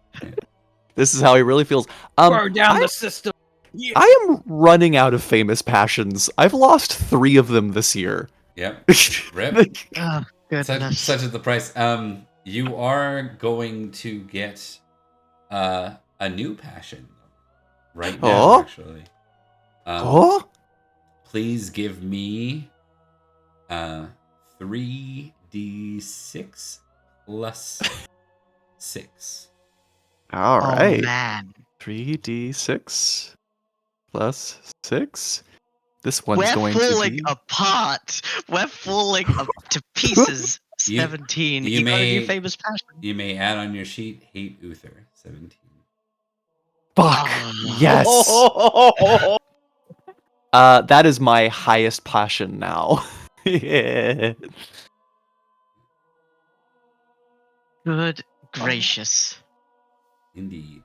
Would have been worse. Very or better. You could have rolled a maximum of 24. I feel like there's just so much that's been building up to this point, and this is a fucking momentous occasion. Finally got the hatred. I've got it. I've been trying to murder this bastard for years, but it hasn't been spite. It's been other things. Now it's just pure spite. Yeah. We are going to like the rest of the feast. The fun of the feast is like completely like ruined. And like it just becomes kind of like a nonsensical gossip feast from here. So everyone's actions are now nullified. And that is the end of round 3. Sorry, guys. It happened. No, do not worry. Do not worry. You think they're going to go back to a party after that? Hey, man, maybe you guys could ask about what that's about. No, you guys know. Edric's picking up the hand and he's trying to follow until he loses sight of you. Florence isn't bothering. He's like, he needs to blow off some steam. There's blowing off steam, and then there's walking out into the cold. And keep in mind, hating a specific figure is not something that's strongly encouraged in the game. So this is like this is a significant. Not everyone just has hate. They'll have suspicious. They'll have vengeance or whatever. Hate one specific person is like something Mordred would have to Lancelot, for example. Like, it's, you know, like I can never be in a room with Uther again. This is a famous trait. I'm gonna have to really police myself. It's 16 plus. If you go in that room, you're going to have the same homicidal urge that Edward did Saxons. Yeah. Just because, and I think the way it'd be famous is it's probably just you never speak positively of Uther and you speak negatively of Uther at times, but it's not so much as like there's the Uther betrayer, you know. That's the Uther hater. Yeah. I get you. There's enough people that are still not fans of Uther, right? He still has. Yeah, it's going to start being apparent now that Uther does not or that Perin does not like Uther. He's been doing a pretty good job of hiding it so far to people that aren't immediately close to him, but that's not happening anymore. Fuck this shit. I'm out. All right, we're gonna move through rapid fire of some of the winter phase. We're just gonna go for 27 minutes, and whatever we get done, and whatever we don't, we will end on. So let's Right do it on. that way. All right. Let's move over to that part of the map. Absolutely. Man. Oh boy. Yeah, that's something I love about this game is that you have to be a little like we have to be. I love that we can workshop and be creative to come up with that. Like we could have just made that, Mhm. but like madness, you almost have to because it's like you're not gonna run away and do that over nothing. Like it has to be something significant to the character. Exactly, something Yeah, that you it care does. about. And Yeah. like wife dancing, someone else, Knights talking about how Uther is. This is how it happens. Right. And it's been a while since people get to watch our experience checks. So why don't we start top down? Thomas, roll your experience checks, and Mark, then Liam. Hell yeah. Just rapid fire through them. You can highlight the ones that you pass or you succeed and fail at. Let's do this. I have Energetic. so many this time. I got a few. Energetic is a success. It does not go up. Vengeful. Vengeful. Oh god damn it. Vengeful is a failure. It goes up. It makes sense. Arbitrary. Please no. We're gonna have such a bad Fuck. time in anarchy, guys. Arbitrary is a failure. It goes up. I am getting close to true knighthood. I thought it was before, but I legitimately am. Modest. Come on, give me something. Fuck. Modest is a success. It stays the same. And valorous is a failure. It goes up. That's a positive Hey, thing. that one's good. We're Nice. watching these characters fall apart. I love it. Like Fall apart in real time. yeah. Rolling honor. Failure. It goes up. Okay. Which makes sense. He's been acting honorably to a fault. Maybe that might be changing. Hate Saxons. Okay. Look, here's the thing. These Saxons are annoying me, and my wife Like, doesn't don't count. worry, it's not you, it's the other ones. Like your the cousin? other Yeah. I draw a really strong differentiation between the two. Oh, damn. My love sword of victory does not go up. Really? With a 10? Yeah, with a 10. My love of Oslav does go That up. makes a lot of sense. Famously in love with my wife. My wife. Diplomacy. Diplomacy For is every a man failure. I It goes kill, up. my love of my For wife every man goes I- up. Exactly. The more I slay, the more I can show how she means to me. The more I slay, the Recognize more I goes simp. up. Exactly. Courtesy goes up. That is delightful. I think that's everything. Yep, that's everything. All in all, weird days for Edrich. Oh, don't forget any rolls or checks you get for things you own as part of your. Oh, that's residence. right. I would get. I don't have the apiary anymore, so you I do do not. not get That's the right. energetic check again. Okay. All right. Ooh, big ooh. All right, You go, But buddy. yeah, that's my my. turn. Yeah, you go, buddy. Starting next year, Thomas, to your constable role will net you 5 Libram a year. Very nice. Royal Ooh. Constable. Hey. Good. Colonel. that makes sense. Reckless goes. Yep. We're finally seeing these knights start to move in like different directions with their traits. They're 10-10 for a long time. Ooh. Hmm. Indulgent goes up and it gets ticked again for the next year. It does. That makes a lot of sense for. I feel like there's. Oh, yeah. To me, Florence isn't temperate. He's probably half and half. Sometimes he parties hard. Sometimes he Yeah. doesn't. But he's definitely. He knows when to and when not. Yeah, he's been the Generally. most drunk out of the 3, or like the most frequently drunk out of the 3. Yeah. Oh, no more honor. Yeah. Did everyone lose honor that last year? Yeah. I did Not for really. sure. I was yeah. fine actually. Were you always Oh, at I did. 15? So yeah. Thomas? Oh no. Damn, you're right. I was at 15, then I went up to 16, and then I lost it for the Merlin thing. Oh, the Merlin thing. But then I went back up. Yeah. I'm surprised your awareness didn't go up, but that's the way the dice crumble. Hey! That's the Diplomacy way the cookie crumble. Not a great year for Florence. It's making me. No. Yeah, It does get getting more reckless, getting more indulgent. No, Spirit doesn't. It's making Alright, me but he does have a few and- things from his residency that gives him some stuff. He gets a roll to energetic to see if he can take. He fails, so he does not. Then he has a check to just valorous,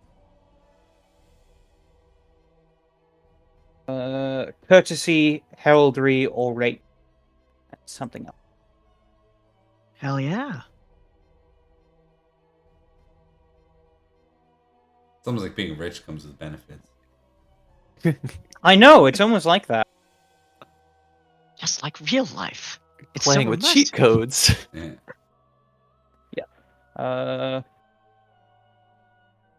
Or rate and diplomacy. And then I believe I get to roll again before the year end. Just these ones, though. All right. I believe in you. Let's see it. Diplomacy goes up again. Been paying attention to his lesson. Or it goes up.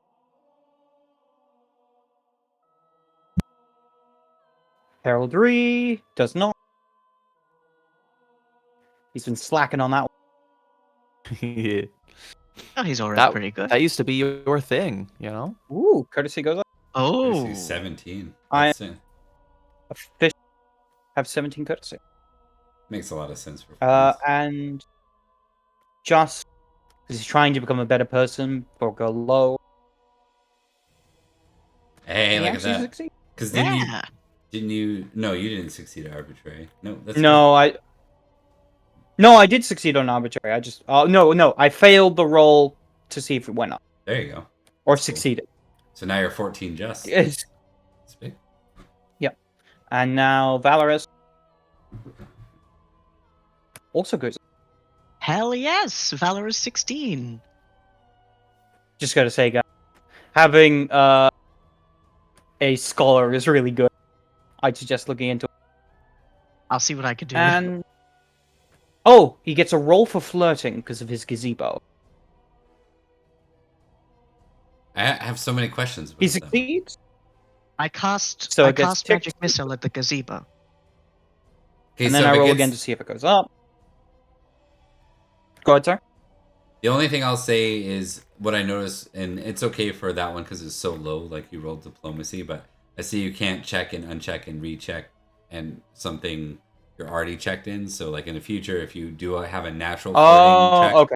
yeah, it only gives you checks It on said things. specifically.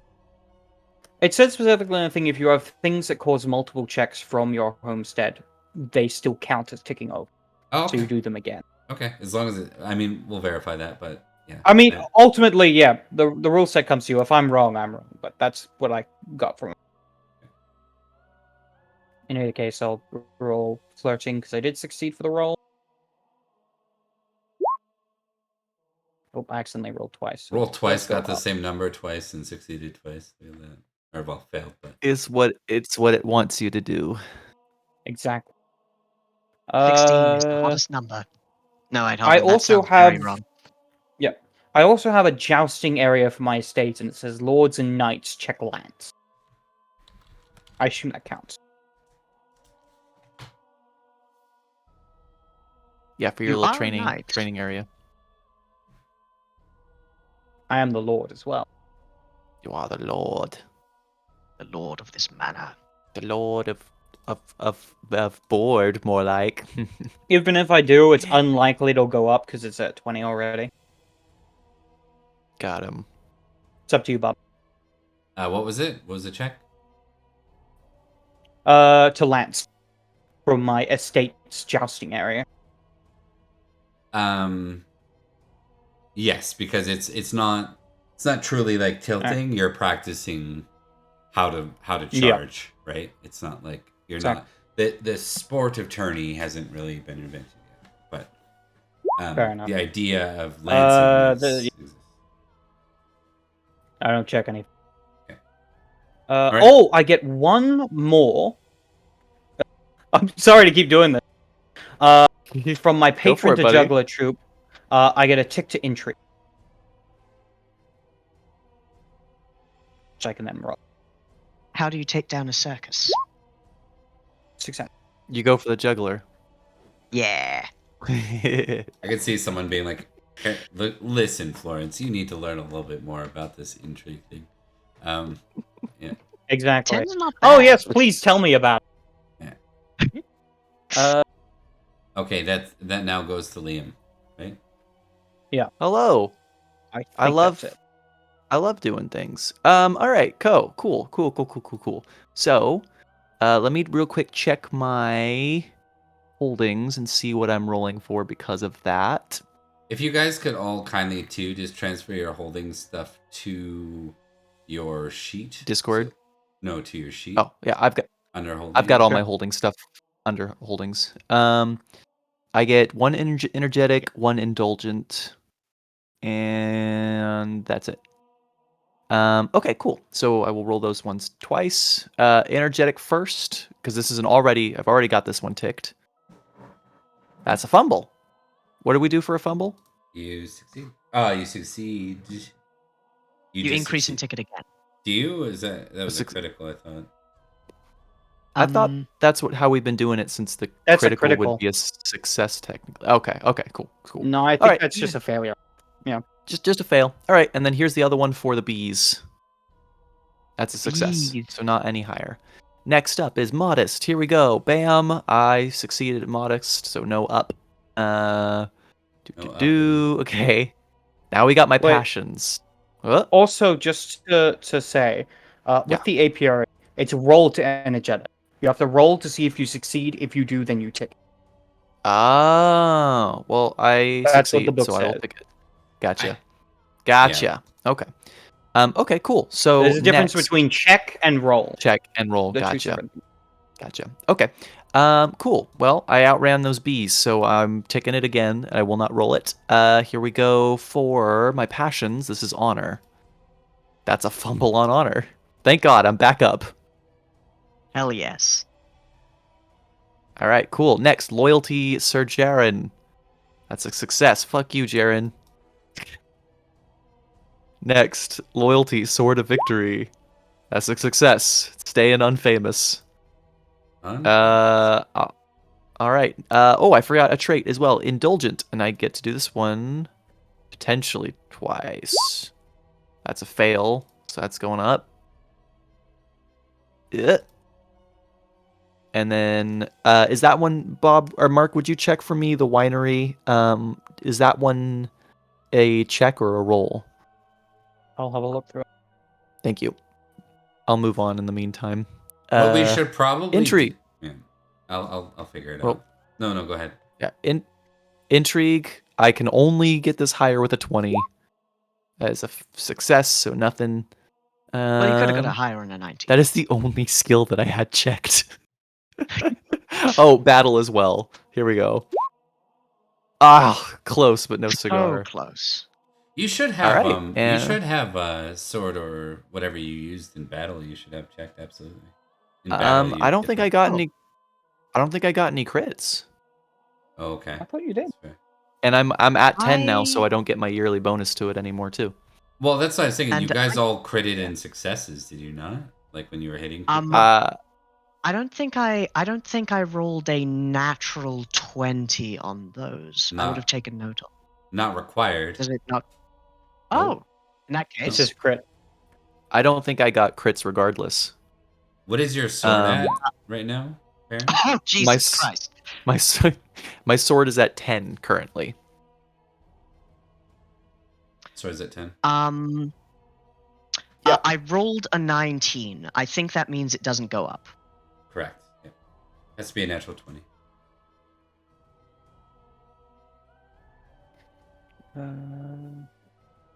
The That's winery unfortunate. gives Wow. you check to indulgent. Check to indulgent. Okay, so I do get to roll that one again. That's another fail. Yeah, this is I think Perin's Not a great- entering his alcohol phase. Yeah. I need That to would drink make sense. multiple. Like we got hit pretty hard on the bad traits department, I think. Yeah, all of you for that battle, for that raid you faced, you're gonna get your primary weapon and your horsemanship tick, and you should test both. Oh, lovely. Okay. And you can choose My if you primary weapon is battle. Horsemanship does not Let's go go up. again. Let's go again. No. My lance also does not go up. You're right. Your primary is battle. Yeah. Okay, so All right, that brings us to the that's end me of done. that. Okay, let's no one has to age. Family survival. We're getting close though. We're 29 now. Yes. Oh, we're Almost. almost middle aged. It's 500 AD. We are no, sorry, it's 300 AD. We are middle aged.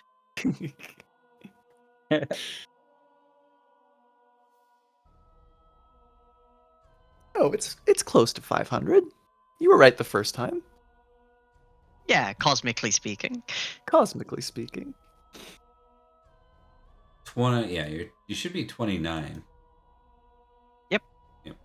Yep, Yeah, that's correct. 29. Faded. So we're into family survival. Oh boy. Who's gonna die now? Do we want to start with Edrich again? Yeah. Remember the children too. That's a key part of this, Yes. and it's based Hang on, on let me get how Let me get some wealthy popcorn you to are. watch. Let me get some Yes. popcorn to watch what happens to Edric's family here. Yeah, that depends Indeed. on how wealthy you lived. To remember that. So you get penalties Mhm. if you choose to live under normal, or And you get bonuses if you choose to be rich. Yeah. Indeed. I don't need to live under normal. In fact, I think I will. Considering the troubles, I think my family deserves to live at rich for just a little bit. Treat so yourself. let me. Get that self-care. Yeah, let's treat myself. I will remove. Was it 8 Libram? no, sorry, you would have had to do that at the beginning of the season last time. You don't do that Yeah, now. it's whatever you were last year. gotcha. That's why it comes In later in that the case- steps. Yeah. Fair Yeah. enough. I lived as a normal knight. But you can choose to be rich for next year. Yes. Yes. Kind of, but it might cost you yeah. more because you got some serious shit kicking. I got some problems. I've got some problems. But yes, I believe I was a normal knight. Winter phase 492. Winter phase 492. Normal knight. normal night. Normal knight. Oh, Edric's anything but normal. Alright, what do I roll for family survival? My son Alaric is now 1, I believe. Or 2. Do I roll family members on survival table? Let me zoom in. I guess, do I roll family events, that d20? So this would be for anyone who's aged to the point where they could die. Otherwise, no, you None. don't roll. They're that all yet. dead. All of the old ones are dead. All of Okay. the young ones are dead, except for 3. So the 3 young ones, though, you have to roll the child survival stuff. Yes.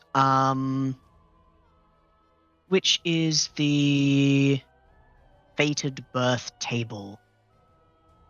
Is that one I forgot to drag on here? I don't see it. I don't think it's on here yet. Yeah, want me to pull it over for future use? That'd be helpful. Yes, useful. please. That might be Faded. What was it called? fated birth table. In the main book, or is that? I don't know. It says roll 20 winter page for table. Does it have a table it number? might- Oh no, it just says that. I can't. It could be on the thing already, but I can't see I don't it. see it. Do you know child survival right there? It's right out of the main book. Table 5.6, child survival. Let me just, and I don't think I ever copied it over though. Yeah, it's not on the list. Okay, so you can roll Pages. 1 and 2, the child dies on a d20. 3 to 10, the child's ill but lives, and 11 plus, they survive. I know that sounds pretty brutal, but it's meant to be the weather. My son is alive and does not get sick. There you go. Good piece of luck. That was that. Do I have to roll for birth? I assume my wife and I would be seeing each other. Yeah, you'd actually get an opportunity. But is that it? Did you only have to roll once, or do you only have one child? You do, right? Only have one. Only got one kid. He is my first, and he has spent most of his life in a dungeon. Yeah, you roll another d20 for childbirth. Is It that happens table on here, or sometimes. did I forget that one too? I don't know. I know it existed at some point. Childbirth table's there. It's at the top. Yeah, it is. Top. Very top. Oh, very top. 5.5. Yeah, very top. Top left. Credits. Oh, there we go. Yes, childbirth. Yeah. 1d20 rolling. 10. No children. Rip. Well, you have one. Bummer. Yeah, No new I've got children. one. I've got an heir. All right. Oh Christ. If I had rolled an 11, that would have That would have been. oh boy. Quite bad. Edrich would not have recovered. Right. I think at that point you just like we just see we're like, all right, so Cynstenian is now the player character of Thomas. Yeah, Yeah. exactly. Edrich is off in the woods somewhere. Maybe he'll return in 20 years or something. Like maybe he'll return in 20 years. Maybe he's off like just killing Saxons. I think that was family survival. That was birth and family events table. awesome. Okay, so that brings us I through family survival for you. Why don't we go to Mark for family survival? And All right. you know, I don't As a think... rich knight. Yeah, yeah. Go ahead. You guys are welcome to roll these simultaneously. I think doing the experience checks is All right, easier not to because it's like too much chaos, but I think we can do these at the same time. As a rich knight, I get a +1 to this. Okay. And I need to roll 3 times. And we'll I do it believe in in you. order from oldest to youngest. You go, buddy. Daughter is alive. Ill Good. but lives. Okay. Other daughter is alive. Ill but lives. Hmm. And my son's a strong boy. Follows after his father. So yeah, he's fine. Okay. Doozy now. And I get a childbirth roll, and I get a +3 to this because I'm a rich knight. It's almost like being rich has... It's advantage. Yeah. It's no help for me.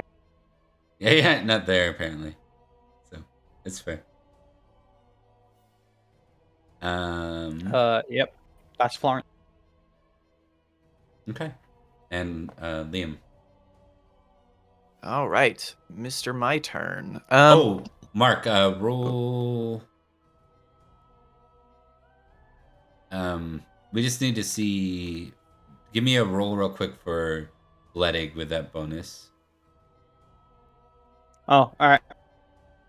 because he is old enough to die. Roll a Oh, d20. right. So the d20 with any bonus +1. +1. Yeah. Okay, so He Guys, dies. No. Bledig, no. Your uncle dies. Wow. Jesus Who will betray Attila now? Yeah. Rip. That's Wow, unfortunate. that's surprising. Yeah. I want to know how or why he died. We can roll on the Yeah, death thing. yeah. Yeah, There's it's definitely somewhere. right at the bottom. Right at the bottom, I believe it was retinue death table. So you'd roll the d6. Right, I yeah. think. D6, yeah. Where's that? Where is that? Right at the bottom under mana luck. Oh, it's under man. Yes. Okay, we're down here. Killed by wild beasts. Check beast table. Oh, PC accident table. I see. Retinue death table. Yeah, there it is. Check the beast table. We don't have a beast table. He was killed by a pack of wolves. A pack of Oh, wolves. that's not These fitting. bastards Those are back. wolves, they came back for They were- vengeance. They came back. Yeah, you're the one with wolves in your lands, right? Yes. Yeah, this is true, yeah. I think you come out one morning to news that Bledig was arriving sort of by surprise, like he wasn't announced. He was coming to visit Winterbourne Stoke from the county of Axe, or not Winterbourne Stoke, from sorry, I missed it. Idmiston. God. From the county of Axe, and he was torn apart all but a mile from Yeah. your place.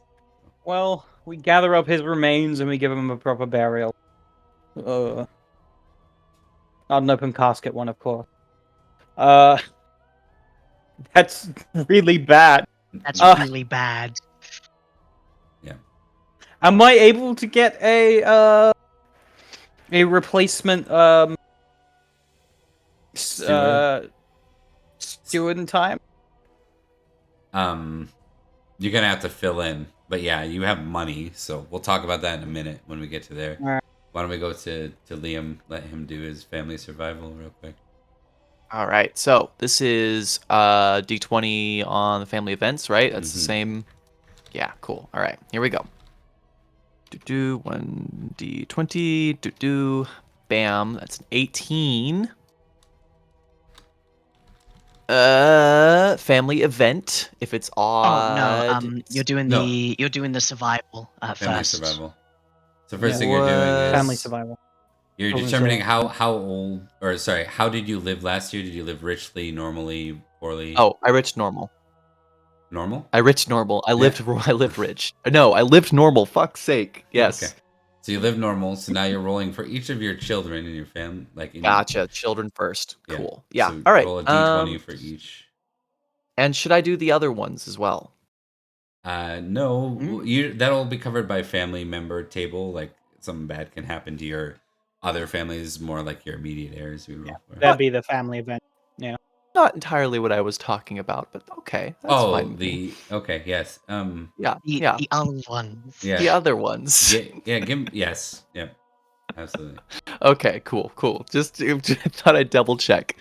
Okay, let's see. I have 1, 2, 3, 4, 5. Okay. So I'm gonna roll 5d6. It's a d6, yeah? No, d20. D20. D20. On A a 1 and 2, they or die. 2, they die. Order of oldest to youngest. Well, there's a 1 in there for Oh, that's- sure. Your youngest, the third youngest child. dies. Okay, so Jaren's safe, Dante's safe. Cool. So all of my children live. Right. Okay. Interesting. Right, alright. All of my children live. Wink. Wink. Gotcha. Oh, that's awful. That's awful. But that's a 7, a 6, a 1, 11, and an 8. So all of them get ill. One of them doesn't make it.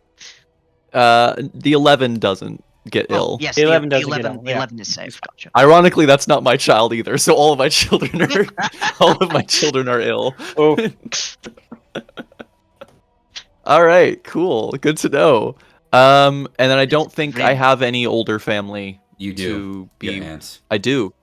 My aunt. Oh, She'll I still live roll for in- her even though she's Yeah. with a different Yeah. family. You live richly plus Okay. 1, so Just because she's, I even though did- she's with a different family, I'm just curious. It's always good to know. Yeah. That would add some And she serious lives heat. rich, so. Yeah. It would solve actually Yeah. some problems for me, but that's fine. I don't want her to die. Probably That's a cause- 4. She's a Actually. bit ill over the winter. Got the flu, but she's fine. She comes out of it. Good.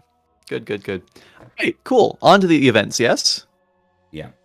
So Okay. You'd check for childbirth with a D20. Oh, yeah, that's yeah. right, So- childbirth. I'm sorry, I'm so tired. That's right. Scatterbrained. It's all good. 1d20. I too was confused. Yep, that's a 16. I got another kid. Child You did. born. Yep, Roll a D6. child born.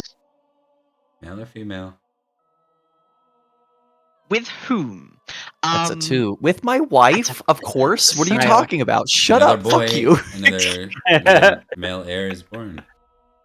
Yeah. All right. Gotta figure out what I'm God gonna name this damn one. Let's you. call him. Let's call him fucking Doof. How about that? My son Doof. God damn it. This is Jaren. This is Dante. This is Algieri. This is Doof. This is Doof. This is Doof at Perin. So I think I renamed Dante too. I just don't remember what I renamed him to. I think you did too. Always a heartening thing to hear about a father. We're in 4. Is this 492? This is 492. 493. Yeah. 493 going into 493. 494. 3. Gotcha. We're about to go Okay. into 494. All right. Birth of a third son. Of a salesman. Doof. It's not staying, but it is for now. until I think of a proper name. Doof? He's No, wait, hold on. He's Doof. It's easy. D-E-A-U-F. Doof. D-E-A-U-F. All right, we've got Doof. We've got my third son, Doof. Not to be confused with Loof. Okay. I have a Jaren in here too. One of my kids is named Jaren. Okay, let's maybe do some fortune misfortune events here. So I get a I get a +6 on this, right, for troubles. Do we go straight to the fortune, or do we have to roll justice first? Because I thought the justice sometimes applies into Hold on. that. So it First, I think says we'd roll fortune, family misfortune. events. Events, yeah. Yeah, so we gotta roll them and then roll. Wait. Family no. events first. Family roll events, yeah. family events. So Family a events. Yeah. D20. No, you're gonna have a +6 to your misfortune score that challenges your stewardship roll at the end. Got you. Local event and roll again. My local event, I roll a 4. Neighbor and 7 to 12 Border Patrol Knights request lodging. Sure. And also I roll again. 11, family event, odd, table B. Family event, table B, I roll a D100. 99. Is excellent with numbers. While they live, the matter will benefit as if a proctor was present. What? The manor will benefit as if a proctor was present. So you Proctor was present. get a proctor? What is a proctor? I don't know. what We'll is have a to look that up proctor? later. Not sure, but you have to roll for the family member when you roll a family Yeah. event. John Proctor. 8. Your brother. It is. Right, Cynstenian's excellent with numbers. He's taking after Yeah. his older brother. Mhm. What is a proctor? You'll have to look it up, but we don't have time to look it up Yeah. on screen. So, but feel free to Exactly. look it up. Onto If we you can't guys. figure it out, we'll ask. We'll consult the Pendragon oracles. Mark, All right, rolling d20. I don't have the answer to the proctor one though. Never heard of it. I'll take a look. Maybe it's a doctor. It says marriage. However, I don't think I have any family members that aren't married.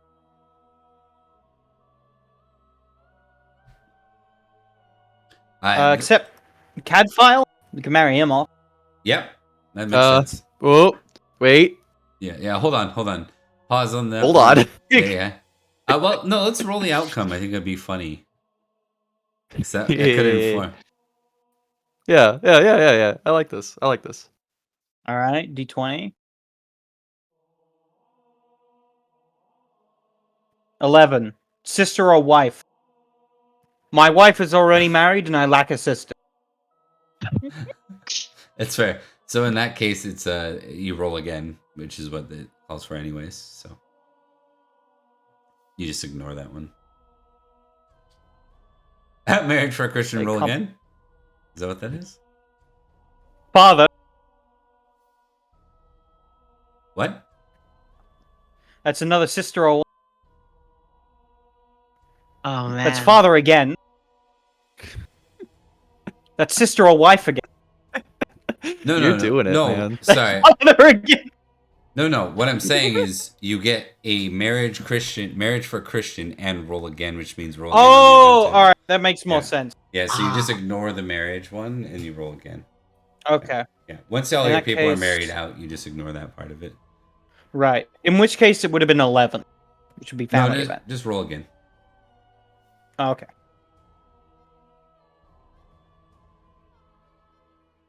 A 5. Family event. Family event. Table B. Table B.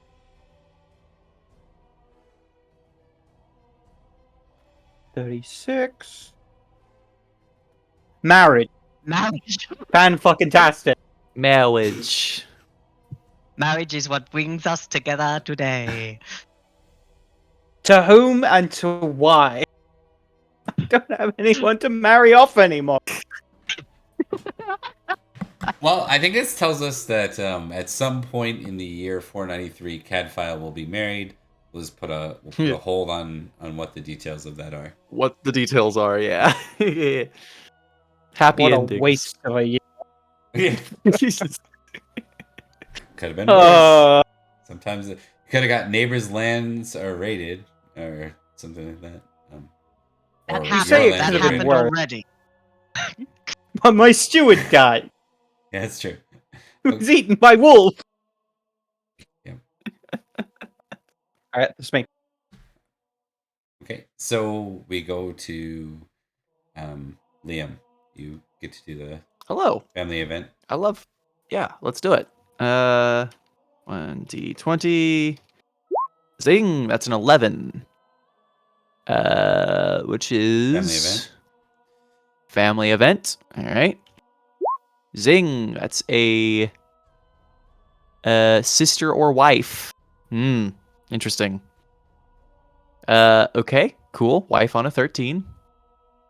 Now, another one. I'm scared. This could be really bad for me. An 18. Wait, you got an 11 on the roll, right?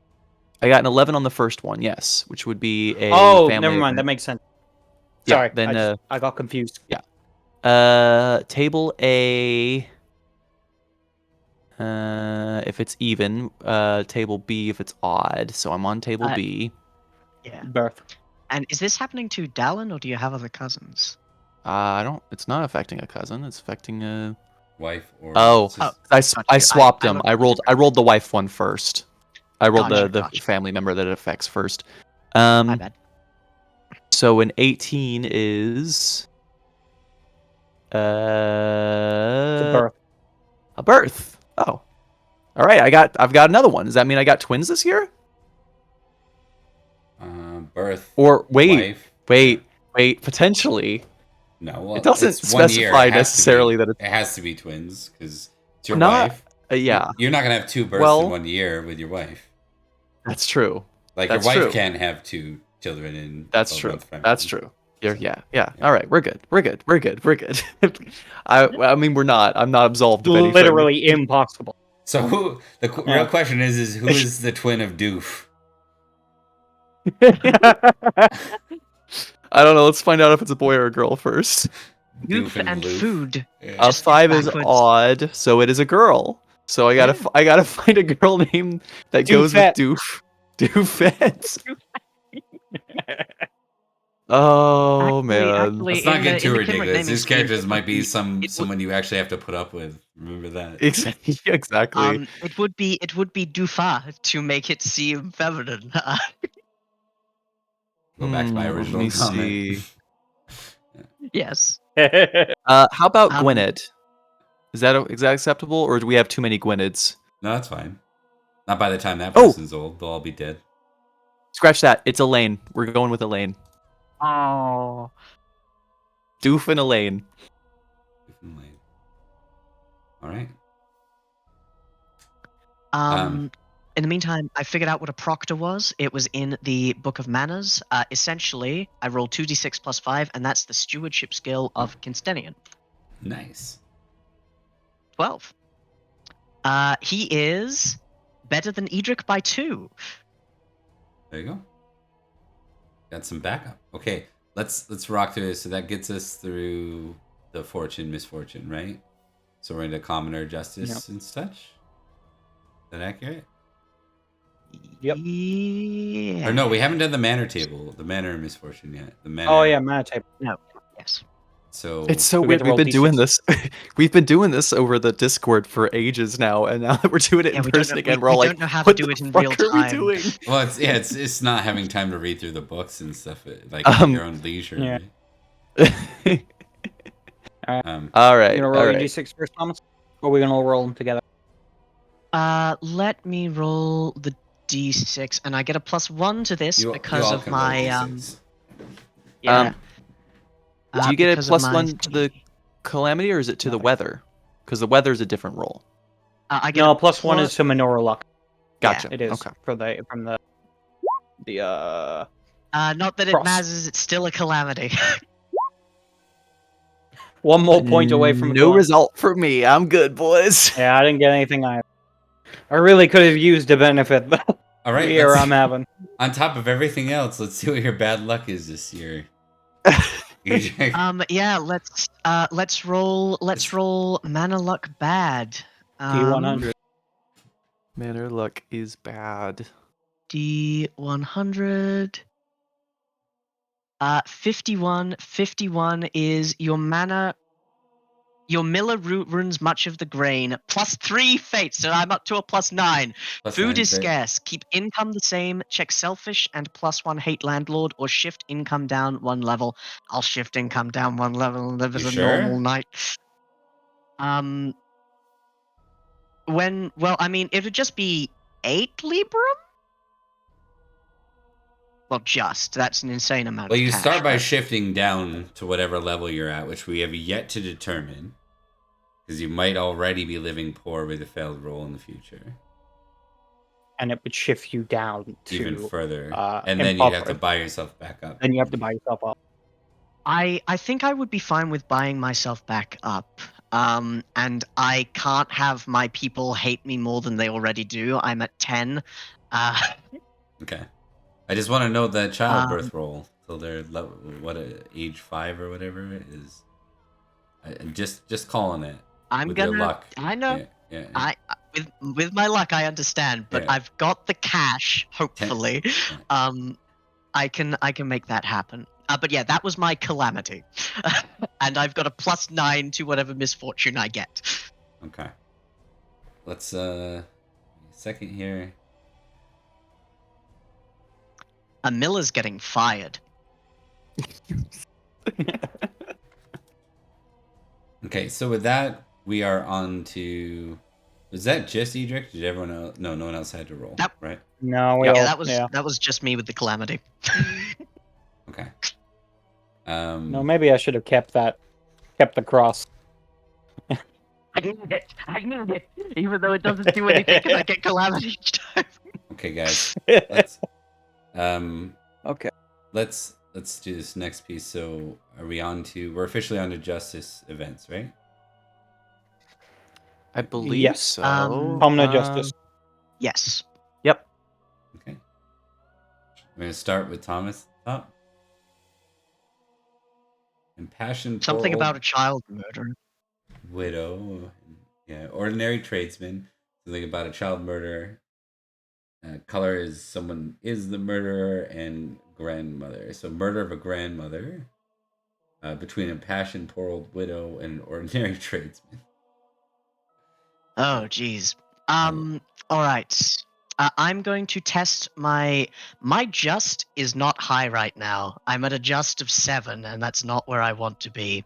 I think this is the grandmother is certainly the ordinary tradesman's grandmother, and I guess its accusation of murder is the impassioned poor old widow. And the She does seem quite impassioned. I would like to do my best to activate a passion, if I may, in this case. I would like to activate my hate Saxon. No, my honor.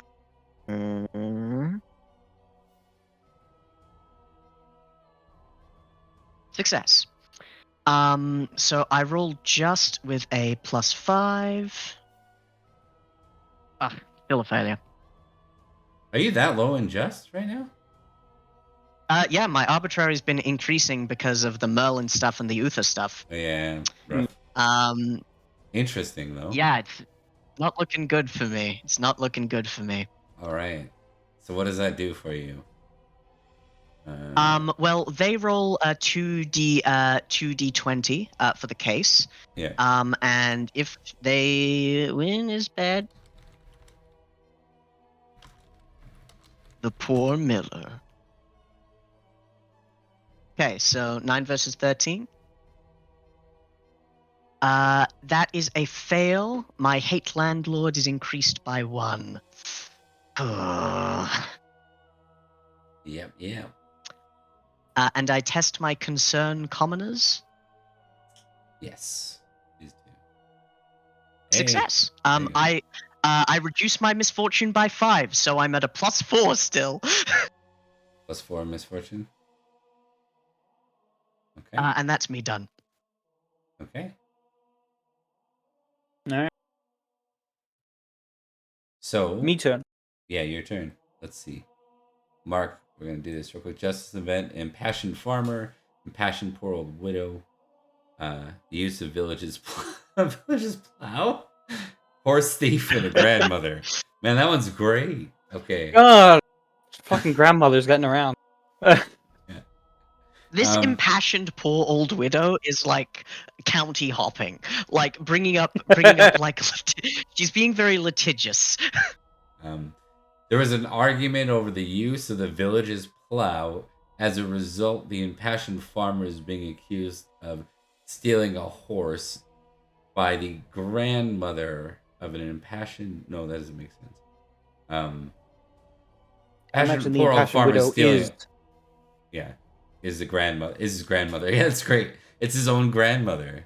That's awesome. He stole the horse from his own grandmother. All right. Well, I got a 12.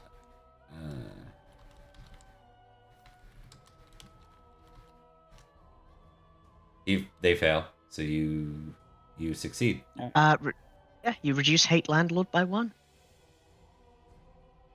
Not bad. And I gotta roll concern commoners. Succeeds. Okay. Reduce Minus 5 misfortune to by misfortune. 5. Right, you're in a good spot. Okay, and then Liam, last but not least, let's see what yours is. All right. Justice. Ordinary farmer and impassioned tradesman, petty theft, horse thief again, and it's involving a cousin. I think they are cousins. How can it be both? How can it be both petty theft and horse theft?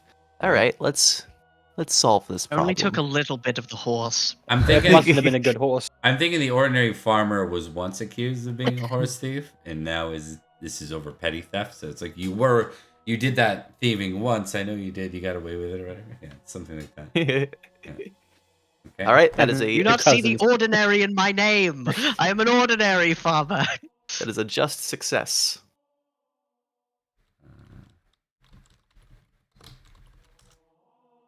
Failure again. Get fucked. It shouldn't have been that high, but it's okay. It still would have failed. So. All right, cool. Now, I'm rolling concerned commoners, right? Yeah. Yep. Do failure. Nothing happens. Yep. Okay. So now I'm gonna calculate. I'm gonna roll the actual rolls here. Well, I did already. Shit weather was 18 this year. Oh. So, Yeah. Oh. So it's rolling against me at a 22, I believe. 120 plus 2 versus 22. My peasants like me so much. Okay. Here you go, They only Thomas. hate me Must be a little nice. bit. Oh, that was a bad roll. You might succeed at Oh, that. that is a bad roll. I'll tell you what. Cynstenian is my steward now. Yeah. And he has a thing of two. May I impassion him, Nope. Bob? Sure can't. Not for these May I rolls. Nope, this is an Shame. overtime thing. All right, Yep. I get you. Yep. All right, That's specifically not in the rules. Like, you can't. This is winter phase is not impassioned. I get you. All right, come on, Cynstenian. I believe in you. I was right to doubt you. Okay, so a tie though, right? Is that what it is? Lose 4. No, that is a failure No, because they it Misfortune succeeded and I succeeded. failed. So Yep. misfortune was a success Oh, and yeah. stewardship was a failure. I am a So poor you're knight. poor. I am currently impoverished. Loser. Yeah. Currently How are you impoverished. impoverished? I'm going to be buying myself back up. And it's gonna suck. How'd you end up in impoverished? Because I'm not letting my people starve because I care about them. Yeah. And they He hate gets an me for it. automatic. Calamity. His family event, yeah, or his Yeah. manor event. Oh, that's right. That's right. yeah, I my forgot about calamity. that. Yeah. That was a Fun. choice. That was a choice. Yeah, that Have was a choice. fun That with was a that, choice buddy. I made. So Mark, you're gonna have to try and. How much money do you want to throw at getting a steward with the bad news about Bloodegg? Actually, I think we accomplished already that you had a new steward because we had moved your uncle out to Axe. I have a new steward, Yeah. but he's in Idmiston. Yeah, that's. I need to get one per act. Yes, you do. But 'Cause the you can't do one both. this role is misfortunes for Idmiston, not for Axe. All so- right, for Idmiston. All right, Yeah. so we're fine. Yeah. All right. There take the is other part a offline. minus. Yeah. Reduce misfortune by 5 because I succeeded on concerned commoner, and it is minused by 1 because of my Avery. Okay. So what's So I got B's. what are you rolling? What is it rolling against you right now? Is it just flat 18, or did it get a modifier, or is it -1? 18 minus 6, I It believe. does. Minus 6, yeah. No, wait. -6. yeah. The 18 minus 6, yeah. So Okay. It's minus D20 5 and minus minus 1. that's D20 versus 12. Must be nice to succeeded. have an And then- apiary. Oh, Okay, but I do have. So my steward is rolling at a 15, I believe, because that's Yeah. the basic for stewards. Yeah. So I need to roll above a 1, but not Or higher tie than a it. Or 15. tie it. Or tie it. Or tie Just it. succeed. And any type of success is good for you. There Success. you go. There you go. hell yeah. Okay. So On a tie, on a win, Success, which it yeah. was, you go yeah, normal. which I have to buy up anyway because I am a baron. And then we go lastly to Liam. Yeah. What are your modifiers to misfortune? So I have a -1 to the weather for my bees. Hold on, I just unplugged my damn headphones. Quick, and say I good things about him. think, and I think that's it. I think that's it because no concern modifier or anything like that. So Okay. Success, but a low one. So you can tie this very high likelihood of tying. yes. And then Miss my wife, she had a 17 steward 2 years ago. Does that go up? I forget how that goes up. No, only when you crit. Only on a crit. Only when you crit. That's right. I think you've told me this every year, and I forget every time. Okay, here we go. Da-da. 1d20 versus 17. Epic rap battles of stewardship. There you go. She did it. Hell yeah. Ty wins, so you live normal by default. Hell yeah. And I think I will actually live rich this year. Wait, let me check my finances.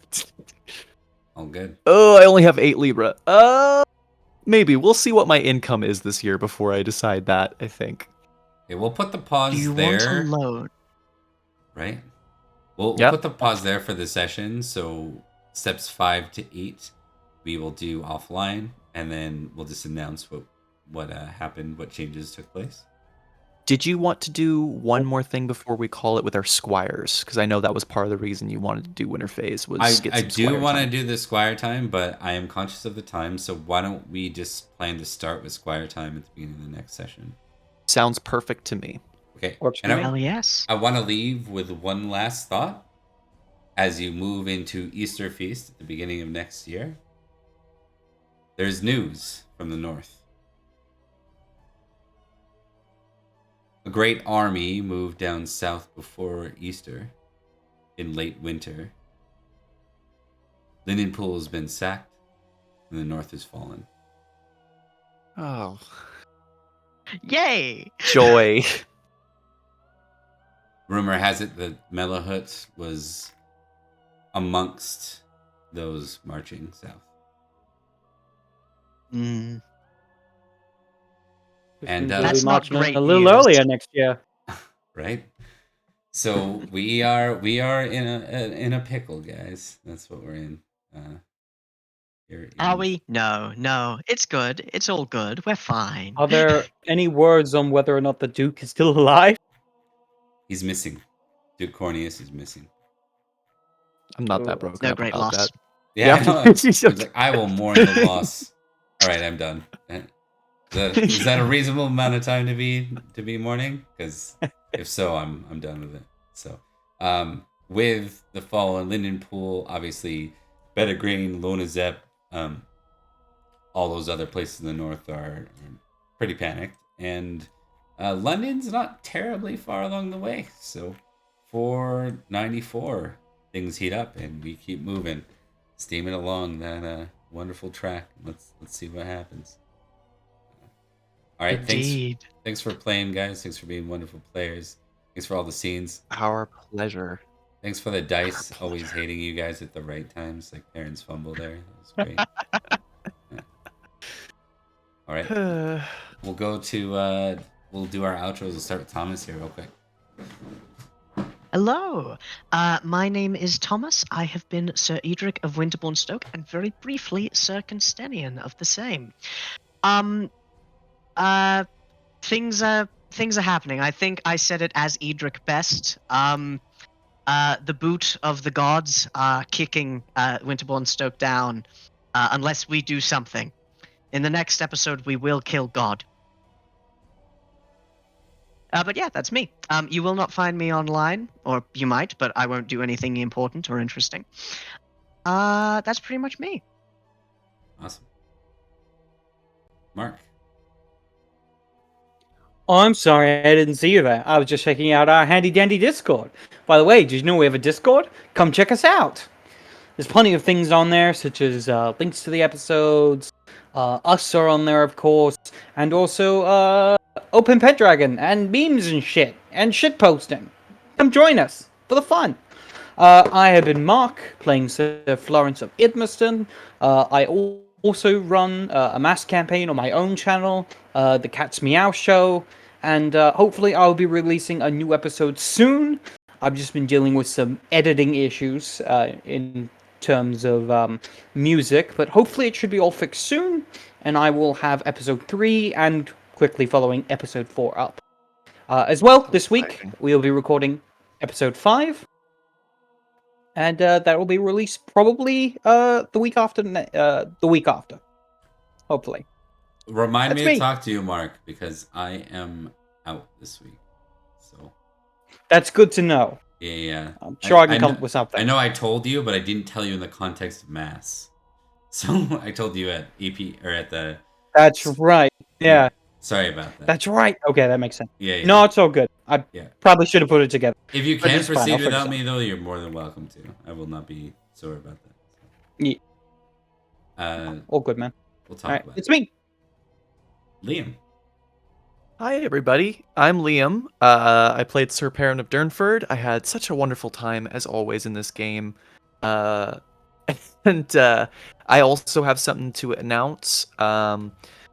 By early May, I will have a release date for us next episode of Pendragon that we do. But by early May, I will be launching my DC project that I've been working on with a bunch of people. Mark's been helping me as a co-producer on that, and I'm super excited. We got a lot of lovely cast being really strongly involved in that, and I'm very excited. So look forward to that. It'll be a lot of fun. Oh yeah. All right. I'm gonna do a couple of shout outs myself here. Just want you to know Project Aurora. You can find out the details down below. Mark and I are both involved. There's some West Marches stuff.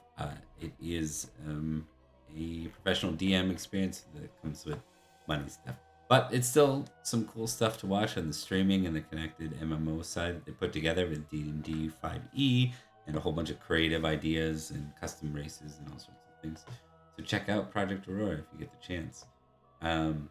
Talking a bit more about what is near and dear to my heart, we have Pendragon. We're coming to close on this era of game, which will close Thinning of Mist and the Fall of Uther, or the Age of Uther altogether, really, and move us into something that connects us all wonderfully, and no one gets to dodge. Something called Anarchy.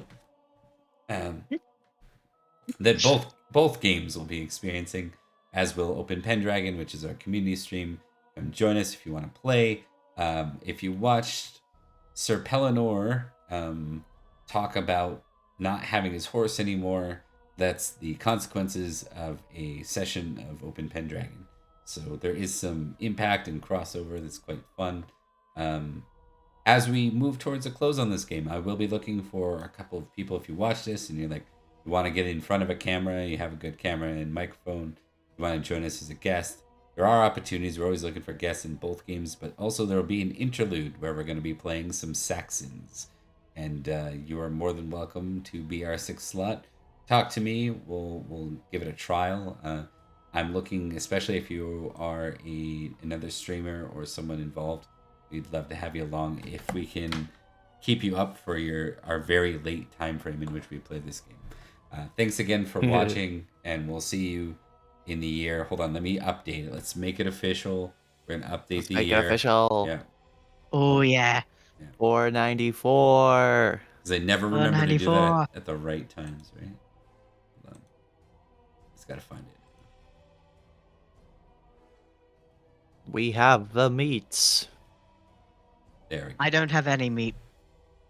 I wish I had some meat. I could make a I have sandwich. bread. No, I gotta go to bed. Hell yeah. All right, we are 494 now, and we'll see you at the beginning of 494 with our Squire test. Talk to you later, everyone. Take care. See ya. Bye. Bye.